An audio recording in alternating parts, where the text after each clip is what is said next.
ഉണ്ട്.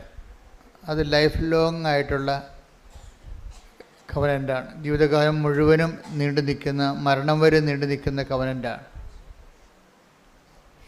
Popular covenant എന്ന് പറയുന്നത് ജനകീയമായ ഒരു ഉടമ്പടിയാണിത്. കൃപാസനത്തിൽ നടക്കുന്നത് മരിയൻ ആധ്യാത്മികതയിൽ അടിസ്ഥാനപ്പെടുത്തിയ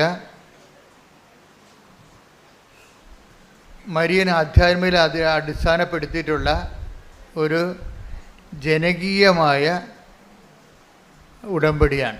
ജനങ്ങളാണ് ഈ ഉടമ്പടിയുടെ ഗുണഭോക്താക്കൾ, പ്രയോക്താക്കൾ എല്ലാവരും.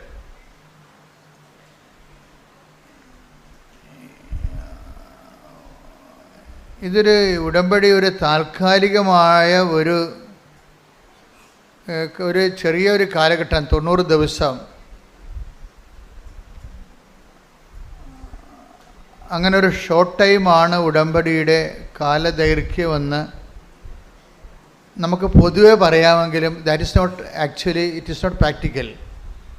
പൊതുവെ പറയാം ഇത് 90 ദിവസത്തെ വിഷയമാണെന്ന് പറയാമെങ്കിലും നമുക്കറിയാം ഇതിൻ്റെ എല്ലാ കവനൻ്റുകളും, ഇപ്പം നിങ്ങളുടെ വിവാഹം, ക്രൈസ്തവ വിവാഹം ഒരു കവനൻ്റാണ്. പക്ഷേ ഭർത്താവ് മരിച്ചു കഴിയുമ്പോഴോ ഭാര്യ മരിച്ചു കഴിയുമ്പോഴോ ആ കവനൻ്റ് ഡിസോൾവ് ആയി പോകും.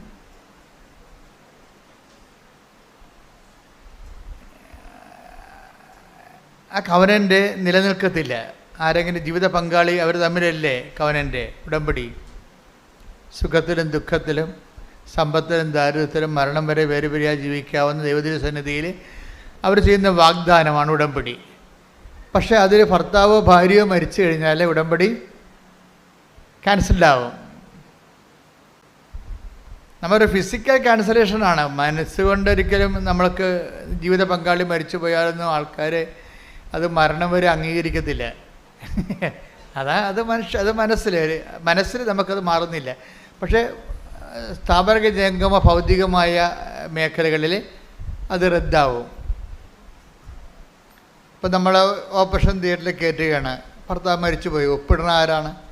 മകന്, അല്ലെങ്കിൽ ഒന്ന് ഒപ്പിടുക, അത്രയേ ഉള്ളൂ. അപ്പോൾ ഒപ്പിടാൻ ആരുമില്ലല്ലോ. അപ്പോൾ ഫിസിക്കൽ എൻറ്റിറ്റി യാഥാർത്ഥ്യം അവിടെ ഇല്ല.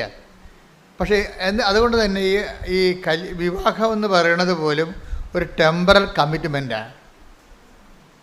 തൻ്റെ ഒരാൾ ജീവിച്ചിരിക്കുന്നവരെ മാത്രമേ ആ ഉടമ്പടിക്ക് ആയുസ്സുള്ളൂ. പക്ഷേ മരിയൻ ഉടമ്പടി വരുമ്പോൾ കുറച്ച് പ്രോബ്ലംസ് ഉണ്ട്. അത് അറിഞ്ഞുകൊണ്ട് വേണം നിങ്ങളത് ചെയ്യാൻ. എന്താ പ്രോബ്ലം എന്ന് വെച്ച് കഴിഞ്ഞാൽ ഇതിൽ ഒരാളും മരിക്കണില്ല, അതാണ് കുഴപ്പം. ആരാ മരിക്കാത്ത? നമ്മളാ? ദൈവം മരിക്കണില്ല. അപ്പോൾ നിങ്ങൾ ചിലപ്പോൾ ഉടമ്പടി ഒരു കാലഘട്ടത്തേക്കാണ് എടുക്കണമെന്ന് നിങ്ങൾ ധരിക്കുമായിരിക്കും. പക്ഷേ നമ്മൾ എടുക്കണത് ആൾ ദൈവമായത് കൊണ്ട് തന്നെ ഞാൻ എന്താ ഇങ്ങനെ സംസാരിക്കണമെന്നറിയാമോ? ഈ ദിവസങ്ങൾ എൻ്റെ മനസ്സിൽ ഞാനൊരു സ്ഥലത്ത് പ്രാർത്ഥിക്കാൻ പോയി. ഞാൻ എപ്പോഴും പോകണത് എവിടെയാണെന്നറിയാമല്ലോ? വേളാങ്കണ്ണിയിലേ പോകത്തുള്ളൂ. അങ്ങനെ എല്ലായിടത്തും പോകത്തില്ല. അമ്മയടുത്താണ് പോകണത് എല്ലായിടത്തും. അപ്പോൾ ഇന്ന് അതിനേക്കാൾ കൂടുതൽ ജനങ്ങൾ ആധ്യാത്മികമായി ഇവിടെ കൃപാസനത്തിൽ വരണത് ആൾക്കാർ ആധ്യാത്മികമായ ലക്ഷ്യത്തോടെയാണ്. വേളാങ്കണ്ണിലൊക്കെ ചിലർ പോകുന്നത് ടൂറിസം ഉദ്ദേശത്തിലാണ്. അംഗവും കാണാൻ, താളിയും പറിക്കാം, പ്രാർത്ഥിക്കുകയും ചെയ്യാം, കറങ്ങി അടിക്കാമെന്ന്. അങ്ങനെയൊന്നും കൃപാസനത്തിൽ ആരും വരത്തില്ല. കർക്കവക്കാലം കുറക്കാനേ വരത്തുള്ള ആൾക്കാർ. കൃപാസനം അത്ര കണ്ട് ദൈവത്തിൻ്റെ തനത് കയ്യൊപ്പോടുകൂടി ജനങ്ങളെ വിശുദ്ധീകരിക്കുകയും ശക്തീകരിക്കുകയും നിലനിർത്തുകയും വളർത്തുകയും അതിജീവിക്കാൻ വേണ്ടി നിങ്ങളെ സഹായിക്കുകയും ചെയ്യുന്നുണ്ട്. എങ്കിലും ഈ തിരക്കിൽ നിന്ന് വിട്ടു നിൽക്കാൻ വേണ്ടി ഞാൻ ദിവസങ്ങളിൽ ഇങ്ങനെ ഒന്ന് പ്രാർത്ഥിക്കാൻ പോയ ദിവസങ്ങളിലൊക്കെ നിരന്തരമായിട്ട് എൻ്റെ മനസ്സിലും ട്രെയിനിലും വാഹനങ്ങളിലും എല്ലായിടത്തും എൻ്റെ മനസ്സെപ്പോഴും പ്രാർത്ഥനയിൽ തന്നെയായിരുന്നു. അപ്പോഴൊക്കെ അമ്മ പറഞ്ഞുകൊണ്ടിരുന്നത് ഈ ആൾക്കാരോട് നീ 90 ദിവസം എന്ന് പറയണത് 90 ദിവസത്തിൽ കൂടുതൽ എടുക്കാൻ കപ്പാസിറ്റി ഉള്ളവരുണ്ട്, അതാണ് പ്രശ്നം. അതെനിക്ക് ഭയങ്കര ഇഷ്ടപ്പെട്ടു. അമ്മ പറഞ്ഞത് ഈ ആൾക്കാരോട് നീ 90 ദിവസം എന്ന് പറയുന്നുണ്ട്, അതിൽ ഏറ്റവും ലീസ്റ്റായിട്ടുള്ള ആൾക്കാരുണ്ട്. അധികകാലങ്ങളൊക്കെ ഇങ്ങനെ ആധ്യാത്മികതയിൽ നിലനിൽക്കാൻ കഴിവില്ലാത്ത ബലഹീനമായിട്ട് ആൾക്കാരുണ്ട്. ചില ആൾക്കാർ നല്ല ശക്തന്മാരാണ്. അവർക്ക് 90 ഒരു 90 ആണ്ട് പറഞ്ഞാലും അവരതിനകത്ത് നിലനിൽക്കും. അപ്പോഴവരെ നീ ഷോർട്ട് ആൻ ചെയ്യരുത്. അവർക്ക് നൽകിയിട്ടുള്ള ദൈവിക കൃപ 90 ദിവസത്തേക്ക് നീ നിലനിർത്തരുത്. അവർക്ക് ലെറ്റ് ദം ഡു ഇറ്റ്. അവരാ കൃപയിൽ നിലനിൽക്കട്ടെ എന്നൊരു ആശയമാണ് അമ്മ പറയണത് പുതുതായിട്ട്. അതായത് നിങ്ങൾക്ക് ഇപ്പോൾ ചിലപ്പോൾ തിരിയുണ്ടാകത്തില്ല, കയ്യിൽ തിരിയുണ്ടാകത്തില്ല, ചില ഉപ്പുണ്ടാകത്തില്ല എന്ന് പറഞ്ഞാൽ ഉടമ്പടി എങ്ങനെയാണ് പോണത്? ഇല്ലേ? നിങ്ങളുടെ തിരി ചിലപ്പോൾ എരിഞ്ഞ് തീരും, നിങ്ങളുടെ വെഞ്ചരിച്ച ഉപ്പുകൾ ഉപയോഗിച്ച് തീരും. പക്ഷേ നിങ്ങൾ ചെയ്ത ആൾ ജീവിച്ചിരിക്കുന്നു അല്ലേ? അപ്പോഴേ ഉടമ്പടി നിലനിൽക്കുകയാണ് ചെയ്യണത്. അത് ഈ അരൂപിയിലാണ് നിലനിൽക്കുന്നത്, ഇൻ സ്പിരിറ്റാണ് നിലനിൽക്കുന്നത്. നമുക്ക് ആ ഒരു ഉടമ്പടി ബോധം, ഉടമ്പടി എന്ന് പറയുന്നത് ഒരു ലൈഫ് ആൻഡ് കോൺഷ്യസ് ആണ്. ഉടമ്പടി എന്ന് പറഞ്ഞ ഒരു ജീവിതമാണ്, ജീവിത രീതിയുമാണ്, അതേസമയം തന്നെ ഒരു ബോധം കൂടിയാണ്. ഞാൻ എന്താണ്, എല്ലാവരും പറയത്തില്ല ഞാൻ ഉടമ്പടിയിലാണ് എന്നാണ് ആൾക്കാർ പറയണത്. സാക്ഷ്യം പറയുമ്പോൾ നമ്മൾ ശ്രദ്ധിക്കാം. ആൾക്കാർ എന്ത് മുമ്പത്തെ പോലൊന്നുമല്ല. അതായത് ആൾക്കാർ വളരെ അളന്നും തൂക്കിയുമാണ് ഇപ്പോൾ സാക്ഷിയൊക്കെ പറയണത്. വെച്ച് കഴിഞ്ഞാൽ എന്താ പറയണതെന്ന് വെച്ച് കഴിഞ്ഞാൽ അവർ പറയും ഞാൻ ഉടമ്പടിയിലാണെന്നാണ് പറയണത്. ഞാൻ ഉടമ്പടിയിലാണ്. ആരുമായിട്ട്? ദൈവമായിട്ട് ഉടമ്പടിയിലാണെന്ന് പറയുമ്പോൾ അതായത് നമ്മുടെ ജീവിതത്തിലെ ഇനി ഇതിനേക്കാൾ വലിയൊരു ആളുമായിട്ട് നമുക്ക് ഉടമ്പടി ചെയ്യാനില്ല. അതാണ് എൻ്റെ വിഷയം. ദൈവമായിട്ട് അപ്പോൾ നമ്മളതിൽ ഭയങ്കര ഹാപ്പി ആകണം നിങ്ങൾ. നമുക്ക് വലിയ മുതൽ മുടക്ക് ഒന്നും ഇല്ല ഇതിൻ്റെ അകത്ത്. എന്താണ്? ബുധനാഴ്ച ഒന്ന് ഉപവസിക്കണം, ആൾക്കാരോടൊക്കെ ഒന്ന് മര്യാദയ്ക്ക് സ്നേഹത്തോടെ സൗമ്യമായിട്ടൊക്കെ ഒന്ന് പെരുമാറണം, മറ്റുള്ളവർക്കൊക്കെ പറ്റുന്ന സഹായമൊക്കെ ചെയ്യണം, സുവിശേഷം എത്തിക്കാൻ പറ്റുന്ന സ്ഥലത്തെല്ലാം എത്തിക്കണം. അപ്പം അങ്ങനെയുള്ള വളരെ മിനിമം പരിപാടിയേ ഉള്ളൂ. പക്ഷേ സുവിശേഷം എത്തിക്കുക എന്ന് വെച്ച് കഴിഞ്ഞാൽ ഇതിലിത്തിരി പാടുള്ള കാര്യമാണ്. ഞാൻ നോക്കിയിട്ട് ഇതിനകത്ത് ആകപ്പാടെ പാടുള്ള കാര്യം സുവിശേഷം എത്തിക്കുന്നതാണ്, ആണ് ഏറ്റവും പാടുള്ള കാര്യം. അതായത് പാടുള്ളതെന്ന് വെച്ച് കഴിഞ്ഞാൽ അത് ബ്ലെസ്സിങ്സിൻ്റെ പെർസ്പെക്റ്റീവിൽ അത് വരാത്തത് കൊണ്ടാണ് അങ്ങനെ വരുന്നത്. ഒരു കേവലം അനുഗ്രഹം കിട്ടിയത് കൊണ്ട് മാത്രം. ഇപ്പം നിങ്ങളുടെ വീട് വിൽക്കാം, വീട് വാങ്ങിക്കാം, നിങ്ങൾക്ക് സ്ഥലം വിൽക്കാം, സ്ഥലം വാങ്ങിക്കാം, മക്കളെ കല്യാണം കഴിപ്പിക്കാം. 25 കൊല്ലമായ മക്കൾക്ക് വരെ ദമ്പതികൾക്ക് വരെ മക്കളില്ലാത്തവരെ ഉടമ്പടിയിലൂടെ ഒരു സുപ്രഭാതത്തിൽ പെട്ടെന്ന് അവർക്ക് മക്കളെ കിട്ടിയിട്ടുണ്ട്. അങ്ങനെയും കിട്ടാം. ആഫ്റ്റർ ഓൾ ഇതിങ്ങനെയൊക്കെ കിട്ടുമ്പോഴും അതെല്ലാം ബ്ലെസ്സിങ്സാണ്. അതുകൊണ്ട് സുവിശേഷ വേലയുടെ അനുഗ്രഹം ബ്ലെസ്സിങ്സ് ആകത്തില്ല. അച്ഛൻ പറഞ്ഞ മനസ്സിലായ? അതായത് ഏറ്റവും വലിയ ഇപ്പം നിങ്ങൾക്ക് 25 കൊല്ലമായിട്ടേക്ക് മക്കളില്ല, 25-ാമത്തെ കൊല്ലം മക്കളെ കിട്ടി, 24-ാമത്തെ കൊല്ലം മക്കളെ കിട്ടി, 23-ാമത്തെ കൊല്ലം മക്കളെ കിട്ടി. അങ്ങനെ ഉടമ്പടിയിൽ സമൃദ്ധമായ സാക്ഷ്യങ്ങളാണ്. പക്ഷേ ഇതിനേക്കാൾ വലുതാണ് സുവിശേഷം കൈമാറ്റത്തിൻ്റെ സാക്ഷ്യം. ഒരു ഉടമ്പടിയിൽ ഏറ്റവും വലിയ സാക്ഷ്യം എന്താണെന്ന് എന്നോട് ചോദിച്ചാൽ ഞാൻ പറയും ജോലി കിട്ടി, അല്ലെങ്കിൽ 11 പ്രാവശ്യം IELTS എഴുതിയിട്ട് ഉടമ്പടി എടുത്തപ്പോൾ 12-ാം പ്രാവശ്യം ജയിച്ചു. അതൊക്കെ അതുപോലെ തന്നെ ഇപ്പോൾ ഈ ദിവസങ്ങളിലൊരു സാക്ഷ്യം ഉണ്ടായി. സാക്ഷ്യം എന്താണെന്നറിയാവോ? അതായത് എരിമപ്പെട്ടിയിൽ നിന്ന് ജോസഫീനയും ചാക്കോയും കൂടി പറഞ്ഞ സാക്ഷ്യമാണ്. തൃശ്ശൂരെ എരിമപ്പെട്ടിയിൽ നിന്ന് ജോസഫീനയും ഈ ആഴ്ചത്തെ ഏറ്റവും നല്ല സാക്ഷ്യം.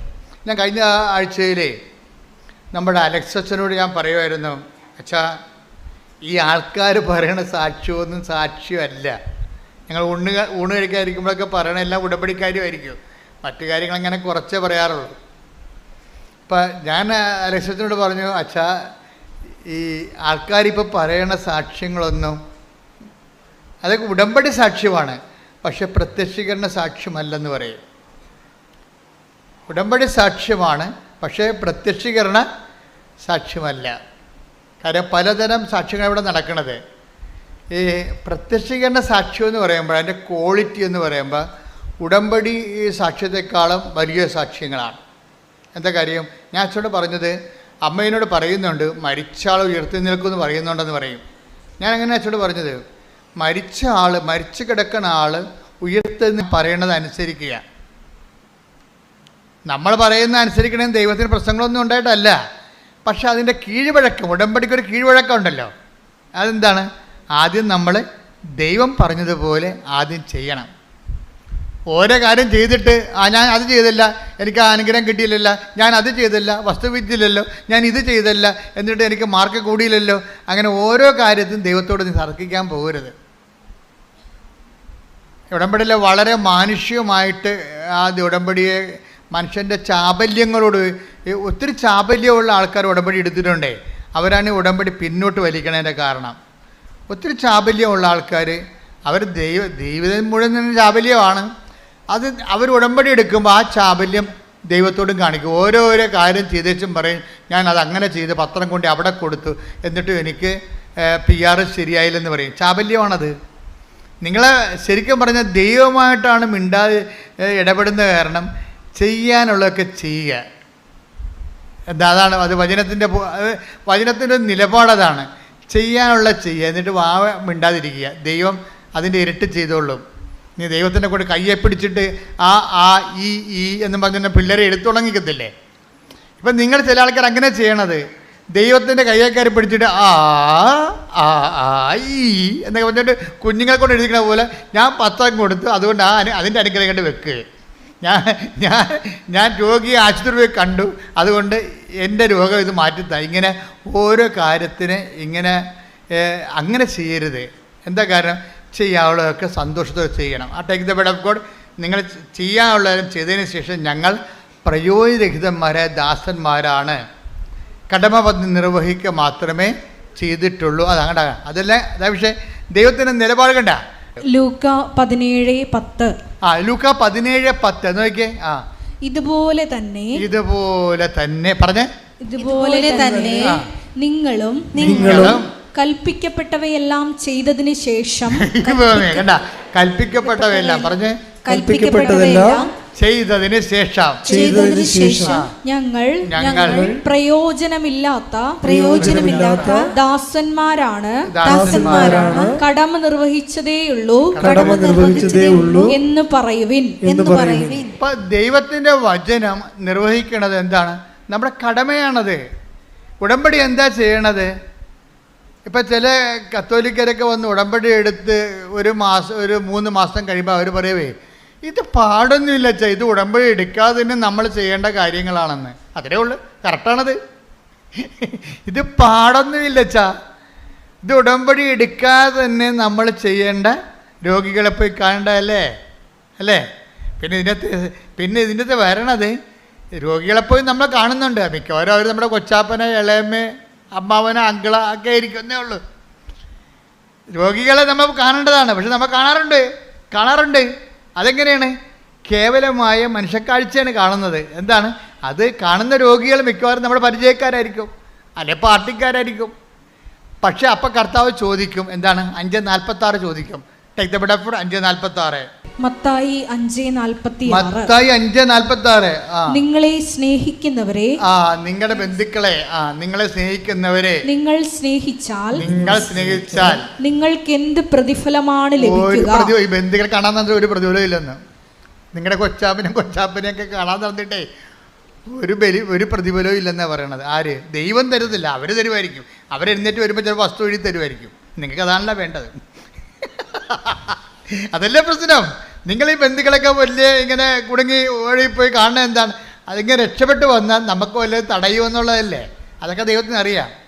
അതാണ് അവർ പറയണത്. ഒന്ന് വായിച്ച 5:46 മത്തായി. നിങ്ങളെ സ്നേഹിക്കുന്നവരെ നിങ്ങൾ സ്നേഹിച്ചാൽ നിങ്ങൾക്ക് എന്ത് പ്രതിഫലമാണ് ലഭിക്കുക? ഒരു പ്രതിഫലവും ലഭിക്കത്തില്ലെന്നാണ് ഈ പറയണത്. ഈശോ ഇങ്ങനെ നെഗറ്റീവ് പറയണ ഇഷ്ടമില്ലാത്ത ആളാണ്. അതുകൊണ്ട് ഇങ്ങനെ ചോദ്യം ചോദിച്ച് നമ്മളെ കുരുക്കി കളയുകയുള്ളൂ. നിങ്ങൾക്ക് ഒരു പട്ടിക്കാട്ടത്തിൻ്റെ വിലയും കിട്ടത്തില്ലെന്നാണ് ഈ പറയണത് പച്ച മലയാളത്തിൽ, എൻ്റെ ഭാഷയെ പറഞ്ഞാൽ. എന്നുവെച്ചാൽ എന്താണ് പറയണത്? നിങ്ങൾക്ക് എന്ത് പ്രതിഫലമാണ് ലഭിക്കുക എന്നുവെച്ചാൽ സീറോ ബെനിഫിറ്റ്സ് എന്നാണ് പറയുന്നത്. Zero benefits. ഈ ബന്ധുക്കളെയും ചുവന്നുകൊണ്ട് നടന്നാൽ ദൈവത്തിൻ്റെ ഭാഗത്തുനിന്ന് സീറോ ബെനിഫിറ്റ്സ് എന്നാണ് പറയണത്, ഒന്നും ഇല്ല എന്നാണ് പറയണത്. പിന്നെ ചുങ്കക്കാർ പോലും, എന്നുവെച്ചാൽ ദൈവത്തോട് യാതൊരു ബന്ധമില്ലാതെ നിൽക്കുന്ന ആൾക്കാർ ചുങ്കക്കാർ. എന്താ കാര്യം? റോമക്കാർ. മിക്കവാറും ചുങ്കക്കാർ, ഇസ്രായേലിലെ ചുങ്കക്കാരൊക്കെ റോമക്കാരായിരിക്കും. റോമക്കാരെന്നാ ചെയ്യണം? റോമക്കാരാണ് ഇവിടെ ഭരിക്കണത്. നമ്മളെ ഇംഗ്ലീഷുകാർ ഭരിച്ചില്ലേ, അവർ റോമക്കാരാണ് അന്ന് ഈ യെരുശലേം ഭരിച്ചത്. അപ്പോൾ റോമക്കാരെന്ത് ചെയ്യും? അവിടെ സീസറിന് 10 രൂപ കൊടുക്കണമെന്നുണ്ടെങ്കിൽ ഇടനിലക്കാരെല്ലാം കൂട്ടി ഗുണ്ടാപ്പിരിവും എല്ലാം കൂടി കഴിയുമ്പോൾ 100 രൂപ മേടിക്കും ആൾക്കടയ്ക്ക് എന്ന്. അവിടെ 10 രൂപയെ കൊടുക്കത്തുള്ളൂ, ബാക്കി 100 രൂപ കുറേ പൈസ ഇവരടിച്ചു മാറ്റും. അപ്പോൾ അതുകൊണ്ട് ഈ പുച്ഛമാണ് ചുങ്കക്കാര്. അപ്പോൾ അവരങ്ങനെ എന്താ വെച്ചാൽ ഇവരുടെ ഗുണ്ടകളുണ്ട് കുറേ ആൾക്കാർ. ഇപ്പോൾ 10 രൂപ റോമിൽ കൊടുക്കണമെന്നുണ്ടെങ്കിൽ ഇവന്മാർ ആരെ പിടിക്കണം? അതിനകത്ത് ഇടനിലക്കാരുണ്ട് അല്ലേ? അതായത് അവിടെ ജില്ലാ പഞ്ചായത്തിൽ ആളുണ്ട്, ഡിസ്ട്രിക്റ്റിൽ ആളുണ്ട്, ഇതെല്ലാം കഴിഞ്ഞിട്ട് ഗവർണറുണ്ട്. അവർക്കെല്ലാം കിട്ടാവുന്നതെല്ലാം ഓഹരിയിൽ ഇവർ പിരിച്ചു കൊടുക്കണം. അപ്പോൾ ജനങ്ങൾ കൊടുക്കുക? ജനങ്ങൾ കൊടുക്കത്തില്ല. ജനങ്ങൾ കഷ്ടപ്പെട്ടൊക്കെ എന്തുമാത്രം ഇസ്രായേലിലാണെങ്കിൽ അന്നത്തെ കാലത്താണെങ്കിൽ ഒരു കാലാവസ്ഥ ഇല്ലാത്ത സമയമാണ്. കാലാവസ്ഥ അല്പം തെറ്റിയാൽ പണ്ടൊക്കെ ക്ഷാമം വരത്തില്ലേ? ക്ഷാമം വരണ എന്തുകൊണ്ടാണ്? ചില കാലങ്ങളിൽ മഴ തെറ്റിപ്പെയ്യും. ഇപ്പോൾ ചിലർ പറയണം മാവ് പൂത്തില്ലെന്ന് പറയണം, ചിലർ പറയണം പൂത്തെന്ന് പറയണം. സോഷ്യൽ മീഡിയയിൽ പറയും മാവ് പൂത്തില്ല എന്ന് പറയണത്, പക്ഷേ ഞങ്ങളുടെ മാവ് പൂത്തെന്ന്. അത് നല്ല കാര്യം. നിങ്ങളുടെ മാവേ പൂത്തുള്ളൂ, നാട്ടിലൊന്നും മാവ് പൂത്തിട്ടില്ല. എന്താ കാര്യം? കാലാവസ്ഥ ഭേദം ഉണ്ടായി. അങ്ങനെ പണ്ടിതുപോലെ കാലാവസ്ഥ ഭേദം ഉണ്ടായാൽ ക്ഷാമം ഉണ്ടാവും. ഈ ക്ഷാമത്തിൻ്റെ ഇടയ്ക്കാണ് ഇവർ കൊണ്ടുവന്ന് 100 രൂപ ചോദിച്ചു കഴിഞ്ഞാൽ എങ്ങനെ ചെയ്യും? നമുക്ക് തന്നെ തിന്നാൻ കിട്ടണില്ല, പിന്നെ എങ്ങനെ മക്കളുടെ കൊടുക്കണത്? അപ്പോൾ പിന്നെ കൊടുക്കാതിരിക്കുമ്പോൾ ഗുണ്ടകൾ വന്ന് വീട് തല്ലി പൊളിക്കും. അതാണ് ചുങ്കക്കാരുടെ പരിപാടി. അതാ ഇപ്പം ചുങ്കക്കാരെ കാണുമ്പോൾ തന്നെ ഇവന്മാർ ഭയങ്കര ഗുണ്ടകളും ചൂഷകരുമായ ഇവരെ ജനത്തിന് വെറുപ്പാണ്. ജനത്തിന് വെറുപ്പാണ്. അതുകൊണ്ട് ജനത്തിൻ്റെ വെറുപ്പ് മാറ്റാനാണ് മത്തായി എന്ന ചുങ്കക്കാരനെ കർത്താവ് എടുത്തത്. ദൈവം ആരും വെറുക്കണില്ലെന്നുള്ളതിന് ഏറ്റവും വലിയ സൂചനയാണ്. നമ്മുടെ കയ്യിരിപ്പോൾ എന്ത് മോശമായാലും ദൈവത്തിന് നമ്മളെ വെറുക്കാൻ കഴിയത്തില്ല. അതാണ് ദൈവം ഒരു അമ്മയേക്കാൾ ഇത്തിരി കൂടുതലാണ് ശരിക്കും. ഇപ്പം ചില മക്കളെയൊക്കെ തൂക്കിക്കൊല്ലാൻ വേണ്ടി വിധിക്കുമ്പോൾ അമ്മയെ വിളിച്ച് പറയത്തില്ലേ, വല്ലതും നിനക്ക് അവസാനമായിട്ട് പറയാനുണ്ട്? മക്കളെക്കുറിച്ച് പത്രക്കാർ ചോദിക്കത്തില്ല. തൂക്കിക്കൊല്ലാൻ പോണ പ്രതിയുടെ അമ്മയോട് ചോദിക്കും, നിങ്ങൾക്ക് മകനെ തൂക്കിക്കൊല്ലുകയാണ് നാളെ, നിങ്ങൾക്ക് വല്ലതും പറയാനുണ്ടോ എന്ന് പറയുമ്പോൾ ശരി പറയും, അവൻ എൻ്റെ വയറ്റിൽ പിറക്കാതിരുന്നെങ്കിൽ അത്രയും നല്ലതാണെന്ന് പറയും. അത് പത്രക്കാർ പറയും അവസാനത്തെ വചനം, അവൻ എൻ്റെ വയറ്റിൽ പിറക്കാതിരുന്നെങ്കിൽ. അപ്പോൾ അമ്മയാണെങ്കിലും ശരി, മകൻ തൂക്കുമരത്തെ കയറിയ അവൻ എൻ്റെ വയറ്റിൽ പിറക്കാം. പക്ഷേ ദൈവം അങ്ങനെ പറയത്തില്ല, എൻ്റെ വയറ്റിൽ പിറന്നതാണെന്നേ പറയത്തുള്ളൂ. നമ്മൾ മോശക്കാരായാലും പറയും എൻ്റെ വയറ്റിൽ പിറന്നതാണെന്ന്, ഓൺ ചെയ്യും. അതുകൊണ്ട് ദൈവത്തിനാരും അങ്ങനെ, അതാണ് ദൈവം സ്നേഹമാണെന്നൊക്കെ പറയുമ്പോൾ ഈ നമുക്ക് എല്ലാ കോശങ്ങളും ശരീരത്തിൻ്റെ കോശങ്ങളെല്ലാം എഴുന്നിരുന്നിട്ട് ഹല്ലേലൂയ പറയണത് സത്യമായത് കൊണ്ടാണ്. എന്താ കാര്യം? സ്വന്തം അമ്മ തന്നെ പറയും അവൻ എൻ്റെ വയറ്റിൽ പിറക്കാതിരുന്നെങ്കിൽ നല്ലതായിരുന്നെന്ന്. പക്ഷെ ദൈവം പറയത്തില്ല, ഞാൻ തന്നെ എൻ്റെ വയറ്റിൽ തന്നെ പിറന്നതാണ്, അവനെ അല്പം ദൈവസ്നേഹം കുറഞ്ഞു പോയെന്നേ പറയത്തുള്ളൂ. ബൈബിള് ഈ വിഷയങ്ങൾ പാപത്തെ എല്ലാം കാണുന്നത് പാപം എന്നതിനേക്കാളുപരി ദൈവസ്നേഹം കുറഞ്ഞു പോയെന്നേ പറയത്തുള്ളൂ. അവന് എന്നോട് ഇത്തിരി സ്നേഹം കുറഞ്ഞു പോയി. ദൈവത്തോട് സ്നേഹം കുറഞ്ഞു പോകുമ്പോൾ എന്തു ചെയ്യും? അറിയാതെ തന്നെ തിന്മകളിലേക്ക് മനുഷ്യൻ പോകും. ഞങ്ങൾ ഈ ആധ്യാത്മിക ഭിഷഗ്വരന്മാർ ചെയ്യണ പരിപാടി എന്താണെന്നറിയാമോ?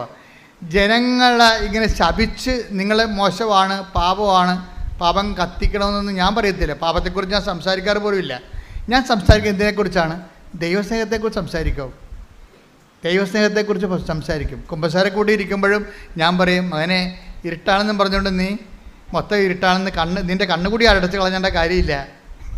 ചില ആൾക്കാർ ഇരുട്ടാണെന്ന് പറഞ്ഞിട്ടേ അവൻ്റെ കണ്ണുകൂടി അടച്ച് കളയും. കാര്യം എനിക്ക് ഈ പാപത്തിൽ നിന്ന് രക്ഷപ്പെടാൻ പറ്റത്തില്ല അച്ഛാന്ന് പറയും. ഞാൻ പറഞ്ഞു ഇന്ന് രക്ഷപ്പെടാൻ പറ്റും, ഇരുട്ടാണ്. അപ്പം നമ്മൾ വിളക്ക് കത്തിക്കുക, നീ പുണ്യപ്രവർത്തികളൊക്കെ ചെയ്യ്. പതുക്കെ ദൈവം തന്നെ അന്നെ കണ്ണ് കാഴ്ച തുറന്നതല്ലേ, ഇരുട്ട് മാറ്റിയതല്ലേ. ദൈവം തന്നെ ചില പാപങ്ങളെ നമ്മൾ രക്ഷപ്പെടണമെങ്കിൽ ദൈവം തന്നെ വന്ന് നമ്മുടെ കണ്ണിൽ തൊടണം. അപ്പോൾ നമ്മളെന്ത് ചെയ്യും? നമ്മൾ അവൻ പറയണ പോലെ ഉടമ്പടി എന്ന് പറഞ്ഞാൽ ഭയങ്കര ഔഷധമാണേ. ഉടമ്പടി എന്ന് പറഞ്ഞാൽ എന്താണ്? നമ്മളെ ദൈവസ്നേഹത്തെ വളർത്തും. നിങ്ങളിതൊക്കെ ചെയ്യുമ്പോഴേ നിങ്ങൾക്ക് വസ്തുസ്നേഹമാണ് ചിലർക്ക് ഉണ്ടാകണത്. നിങ്ങളിപ്പോൾ ചെയ്യുന്നില്ലേ, ഓരോ കാര്യങ്ങൾ ചെയ്യുന്നില്ലേ? രോഗികളെ കാണുന്നുണ്ട്, സുവിശേഷ വേല ചെയ്യുന്നുണ്ട്. അപ്പം നിങ്ങൾക്ക് പലർക്കും ദൈവസ്നേഹമല്ല ഉണ്ടാകണത്. എന്താ ഉണ്ടാകണത്? വസ്തു സ്നേഹം എന്ന് പറയും, അല്ലെങ്കിൽ വിഷയസ്നേഹം. എന്താണ് കാര്യം? ഞാനിങ്ങനെ ചെയ്യുമ്പോൾ എനിക്ക് ഒന്നെങ്കിൽ എൻ്റെ കാണാതെ പോയ ഭർത്താവ് തിരിച്ചു വരും, അപ്പോഴും വ്യക്തിസ്നേഹമായില്ലേ അല്ലേ? അല്ലെങ്കിൽ എൻ്റെ പഠിക്കാത്ത മകൻ പഠിക്കാൻ തുടങ്ങും, അപ്പോൾ എന്തായാലും അപ്പോഴും വ്യക്തിസ്നേഹമാണ്. അല്ലെങ്കിൽ എനിക്ക് ഞങ്ങളുടെ വീടിൻ്റെ വാതിക്കൽ കൊടുക്കാൻ പോകുന്ന സ്ഥലം മേടിക്കാൻ പറ്റും, അപ്പോൾ വസ്തു സ്നേഹമായില്ലേ? അപ്പോൾ നമ്മൾ ഉടമ്പടിയിൽ വരണത് നിങ്ങൾ ശ്രദ്ധിക്കണം. ഉടമ്പടി ലാഗ് ചെയ്യാനുള്ള കാരണം നിങ്ങളുടെ ഈ ഉടമ്പടിയുടെ സൂചി ഇരിക്കണത് ദൈവസ്നേഹത്തിലല്ല ഇരിക്കണത്. എവിടെയാണ്? വസ്തുസ്നേഹത്തിലോ വിഷയസ്നേഹത്തിലോ ആണ് ഇരിക്കുന്നത്. അതുകൊണ്ടാണ് താമസിക്കുന്നത്. അപ്പോൾ നിങ്ങളുടെ ഇപ്പം നമ്മൾ ചെയ്യുമ്പോൾ നിയോഗങ്ങളൊക്കെ വെക്കുന്നുണ്ടെങ്കിലും നിങ്ങൾ നിയോഗം അല്ല ഉടമ്പടി ലക്ഷ്യം. കഴിഞ്ഞ ദിവസങ്ങളിലേ ഞാനിവിടെ ഇതില്ലേ അതായത് നമ്മുടെ ഡെയിലി ബ്രെഡ് അവിടെ സ്റ്റുഡിയോയിൽ നിൽക്കിയിരുന്നു. അപ്പോൾ ഞാനിങ്ങനെ ഡെയിലി ബ്രെഡ് സംസാരിക്കുന്ന സമയത്ത് കർത്താവിനോട് പറഞ്ഞു, ഉടമ്പടിയുടെ ലക്ഷ്യം ഉടമ്പടിയുടെ വിഷയമല്ല, ഉടമ്പടി തന്നെയാണെന്ന് പറയാൻ പറഞ്ഞു. ഉടനെ ഞാൻ പറഞ്ഞ്, കർത്താവ് പറയണം ഉടമ്പടിയുടെ ലക്ഷ്യം ഉടമ്പടിയുടെ വിഷയമല്ല, ഉടമ്പടി തന്നെയാണ്. അത് എനിക്കൊരു ബോധം ഉണ്ടായി. അപ്പോഴ് ഉടമ്പടി ലക്ഷ്യം നമുക്ക് നിയോഗമല്ലേ?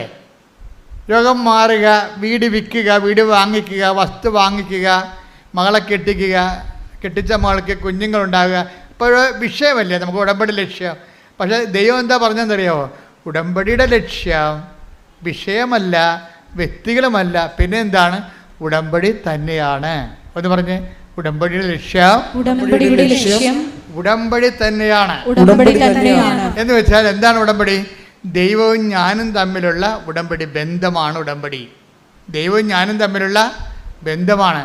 അത് ദൈവവും ഞാനും തമ്മിലുള്ള ബന്ധമാണോ ഉടമ്പടിയാണോ നിനക്ക് പ്രധാനം, ഉടമ്പടിയുടെ വിഷയമാണോ എന്നറിയാൻ വേണ്ടി ചില കാര്യങ്ങൾ ദൈവം ചെയ്യാതെ പോകും. അപ്പോൾ നമ്മളെ സഹായിക്കാൻ ആരെങ്കിലും ഉണ്ടാകണം. അതുകൊണ്ടാണ് ഞാൻ ഇടയ്ക്ക് പരിശുദ്ധാത്മാവിനെക്കുറിച്ച് പറയണത്. ഇപ്പോൾ ഉടമ്പടി ലക്ഷ്യം വിഷയമാണോ വ്യക്തിയാണോ, അല്ല ഉടമ്പടി ലക്ഷ്യം ഉടമ്പടി തന്നെയാണോ, ഉടമ്പടിയുമായിട്ടുള്ള ദൈവത്തോടുള്ള ബന്ധമാണോ എന്ന് നമ്മൾ അറിയാൻ വേണ്ടി ചില കാര്യങ്ങൾ നടക്കാതെ പോകും. അപ്പോൾ നടക്കാതെ പോകുമ്പോൾ നിങ്ങൾ എന്ത് ചെയ്യണം? കർത്താവേ, നടന്നാലും നടന്നില്ലെങ്കിലും ഉടമ്പടിക്ക് മാറ്റമില്ല. കാര്യം എൻ്റെ ബന്ധം നീയുമായിട്ടാണ്. മനസ്സിലായില്ലേ? ഒന്ന് പറഞ്ഞ്, കർത്താവേ ഉടമ്പടി നടന്നാലും നടന്നില്ലെങ്കിലും ഉടമ്പടിയുടെ ലക്ഷ്യം ഉടമ്പടി തന്നെയാണ്. അത് നീയുമായിട്ടുള്ള സ്നേഹവും ബന്ധവുമാണ്. ഉടമ്പടി നടക്കാതിരിക്കുമ്പോഴും അങ്ങ് പറഞ്ഞതുപോലെ ചെയ്തുകൊണ്ട് ഞാൻ എൻ്റെ ജീവിതം ഉടമ്പടിയോടെ മുന്നോട്ട് പോകാൻ എന്നെ അനുഗ്രഹിക്കണമേ. ശ്രുതിക്കട്ടെ. ഇരുട്ടിൽ കിടക്കുന്നവർക്കും ഒരു പ്രത്യാശയാണ്. ഏത് പാപാവസ്ഥയിൽ കിടക്കുന്നവനും ഒരു പ്രത്യാശ കൊടുക്കും. എന്താണ്? അന്ധകാരത്തിൽ കിടക്കുന്നവർ ഒരു പ്രകാശം കണ്ടു. Take the word of God. ശ്രുതിക്കട്ടെ. Hallelujah, hallelujah, hallelujah, hallelujah, hallelujah. യേശുവേ നന്ദി. Hallelujah, hallelujah, hallelujah. യേശുവേ ആരാധന. മത്തായി 4:16. ഭയങ്കരമായൊരു വചനമാണിത്. അതായത് മത്തായി 4:16. അന്ധകാരത്തിൽ സ്ഥിതി ചെയ്തിരുന്ന ജനങ്ങൾ പറഞ്ഞ അന്ധകാരത്തിൽ സ്ഥിതി ചെയ്തിരുന്ന ജനങ്ങൾ വലിയ പ്രകാശം കണ്ടു. മരണത്തിന്റെ മേഖലയിലും നിഴലിലും വസിച്ചിരുന്നവർക്കായി ഒരു ദീപ്തി ഉദയം ചെയ്തു. അതായത് മരണം എന്ന് പറഞ്ഞാൽ എന്താണ്? പാപം തന്നെയാണ്. പാപത്തിന്റെ ശമ്പളം മരണം. അതാണ് പാപത്തിന്റെ ശമ്പളം മരണം. ശ്രുതിക്കട്ടെ. Hallelujah, hallelujah, hallelujah. യേശുവേ ആരാധന, ആരാധന, ആരാധന. യേശുവേ നന്ദി, മഹത്വം, മഹത്വം. Hallelujah, hallelujah, hallelujah. റോമ 6:22. റോമ 6:22. പാപത്തിന്റെ വേതനം മരണമാണ്. പാപത്തിന്റെ ശമ്പളം പറഞ്ഞേ. പാപത്തിന്റെ ശമ്പളം മരണമാണ്. റോമയുടെ പാപത്തിന്റെ ശമ്പളം മരണമാണ് എന്ന് പറയുന്ന വചനത്തിന്റെ കൂടെ വായിച്ചേ. മത്തായി 4:16. മത്തായി 4:16. അന്ധകാരത്തിൽ സ്ഥിതി ചെയ്തിരുന്ന ജനങ്ങൾ വലിയ പ്രകാശം കണ്ടു. അന്ധകാരത്തിൽ സ്ഥിതി ചെയ്യുന്ന ജനങ്ങൾ വലിയ പ്രകാശം കണ്ടു. മരണത്തിന്റെ മേഖലയിലും. മരണത്തിന്റെ മേഖല എന്ന് പറഞ്ഞാൽ എന്താണ്? അഗ്നിപർവ്വതത്തിന് താഴ്വര എന്നല്ല എൻ്റെ അർത്ഥം. പാപത്തിന്റെ മേഖലയിലെ കാര്യം എന്താണ്? പാപത്തിന്റെ ശമ്പളം മരണമാണ്. അപ്പം മരണത്തിന്റെ മേഖല എന്ന് പറഞ്ഞാൽ എന്താണ്? പാപത്തിന് ഒരു മേഖല തന്നെയുണ്ട്. പാപത്തിന് വലിയൊരു മേഖലയുണ്ട്. അപ്പോൾ ആ മേഖലയിൽ താമസിക്കുന്ന ആൾക്കാരുണ്ട് പാപത്തിന്. അപ്പോൾ ഒരു ഈ പാപത്തിൻ്റെ ഒരു സിൻ സോൺ എന്ന് പറയാവുന്ന സിൻ സോൺ എന്ന് പറയുമ്പോൾ അത് ഒരു പാപമായിട്ട് വരത്തില്ല. ഒരാളിന് ഒരു പാപം ഉണ്ടെങ്കിൽ അതിന് മുഴുവൻ ഒരു സോണിൽ തന്നെ ആ മുഴുവൻ പാപമായിരിക്കും. ഇപ്പം ഞാനൊരു സ്ഥലത്ത് ചെന്നപ്പോൾ ഇവിടെ അതിരപ്പള്ളി പണ്ട് ഞാൻ പോയിട്ടുള്ളതാണ്. 70-75 പോയിട്ടുള്ളതാണ്. അപ്പം അന്ന് പോയപ്പോൾ അവിടെയൊക്കെ എണ്ണപ്പനയില്ലേ. ഇപ്പം ചെല്ലുമ്പോൾ മുഴുവൻ എണ്ണപ്പനയാണ്. കഴിഞ്ഞ ദിവസങ്ങളിൽ കഴിഞ്ഞ 2-3 മാസം മുമ്പ് ഞാൻ പോയപ്പോൾ ആ എണ്ണപ്പനയുടെ ആ കാട്ടിക്കുടിയൊക്കെ വെറുതെ ചുമ്മാ പ്രാർത്ഥിച്ചുകൊണ്ട് പോയി. എന്താ പോയെന്ന് വെച്ചാൽ ഭയങ്കരമായൊരു കുളിർമയാണ്. അപ്പം അത് ഈ പെണ്ണപ്പനയുടെ മേഖലയാണ്. ഇതുപോലെ ഒരു പനയായിട്ടൊന്നും ഉണ്ടാകത്തില്ല. പാപത്തിൻ്റെ ഒരു പനയായിട്ടുണ്ടാകത്തില്ല. ഒരു മേഖലയായിരിക്കും ഉണ്ടാകണത്. ഈ മേഖല, പാപത്തിൻ്റെ മേഖലയിൽ എന്ത് ചെയ്യണം? അവൻ വലുതാകണം, ഞാൻ ചെറുതാകണം. അപ്പം ഞാനെന്ന് പറഞ്ഞ കാര്യം അത്ര കുറച്ച് അട്ടേക്കപ്പെടക്കൂടി. അവൻ വലുതാകണം, ഞാൻ ചെറുതാകണം. യോഹന്നാൻ 3:30. യോഹന്നാൻ 3:30. അവൻ വളരുകയും. അവൻ എന്ന് പറഞ്ഞാൽ ആരാണ്? അയാള്. ഉടമ്പടിയിൽ എന്താ സംഭവിക്കേണ്ടത്? യോഹന്നാൻ 3:30 സംഭവിക്കണം. എന്താണ്? അവൻ വലുതാകുകയും ഞാൻ കുറയുകയും വേണം. അവിടെയാണ് ഒരു പ്രശ്നം. അപ്പോൾ 2 പ്രോസസ്സാണ് നടക്കുന്നത് ഒരേ സമയത്ത്. എന്താ കാര്യം? അവൻ വലുതാകുകയും ചെയ്യണം. പിന്നെ എന്താണ്? ഞാൻ കുറയുകയും ചെയ്യണം. യോഹന്നാൻ കുറയണ കാര്യമല്ല. ഞാൻ എന്ന് പറയുന്ന ഒരു സംഭവമില്ലേ? എന്താണ് ഞാനെന്ന് പറയുന്നത്? എന്താണ്? അഹം. ക്രിസ്ത്യാനിറ്റി ഒരിക്കലും അഹം ബ്രഹ്മാസ്മി എന്ന് പറയത്തില്ല. എന്താ കാര്യം? അഹത്തിന് ബ്രഹ്മാസ്മി ആകാനൊന്നും പറ്റത്തില്ല. അവിടെ ഞാനെന്ന് പറയുന്ന സംഭവമുണ്ട്. എന്താ കാര്യം? ഞാനെന്ന് പറയുന്നത് എന്താണ്? ബൈബിൾ പറയും, ഞാൻ ദുർഭകനായ മനുഷ്യൻ. ആരെങ്കിലും എന്നെ രക്ഷിച്ചാൽ മാത്രമേ ഞാൻ രക്ഷപ്പെടത്തുള്ളൂ. എന്താ കാര്യം? എന്നെക്കൊണ്ട് തന്നെ എന്നെ രക്ഷിക്കാൻ പറ്റത്തില്ല. പിന്നെ അതാണ് അത്. Take the bed of 7:24. റോമ 7:24. ഞാൻ ദുർഭകനായ മനുഷ്യൻ. ഇതാണ് ഞാൻ എന്ന് പറയണത്. എന്താണ് ഞാൻ? എന്താണ്? ഒരു ഗതികെട്ട മനുഷ്യനാണ്.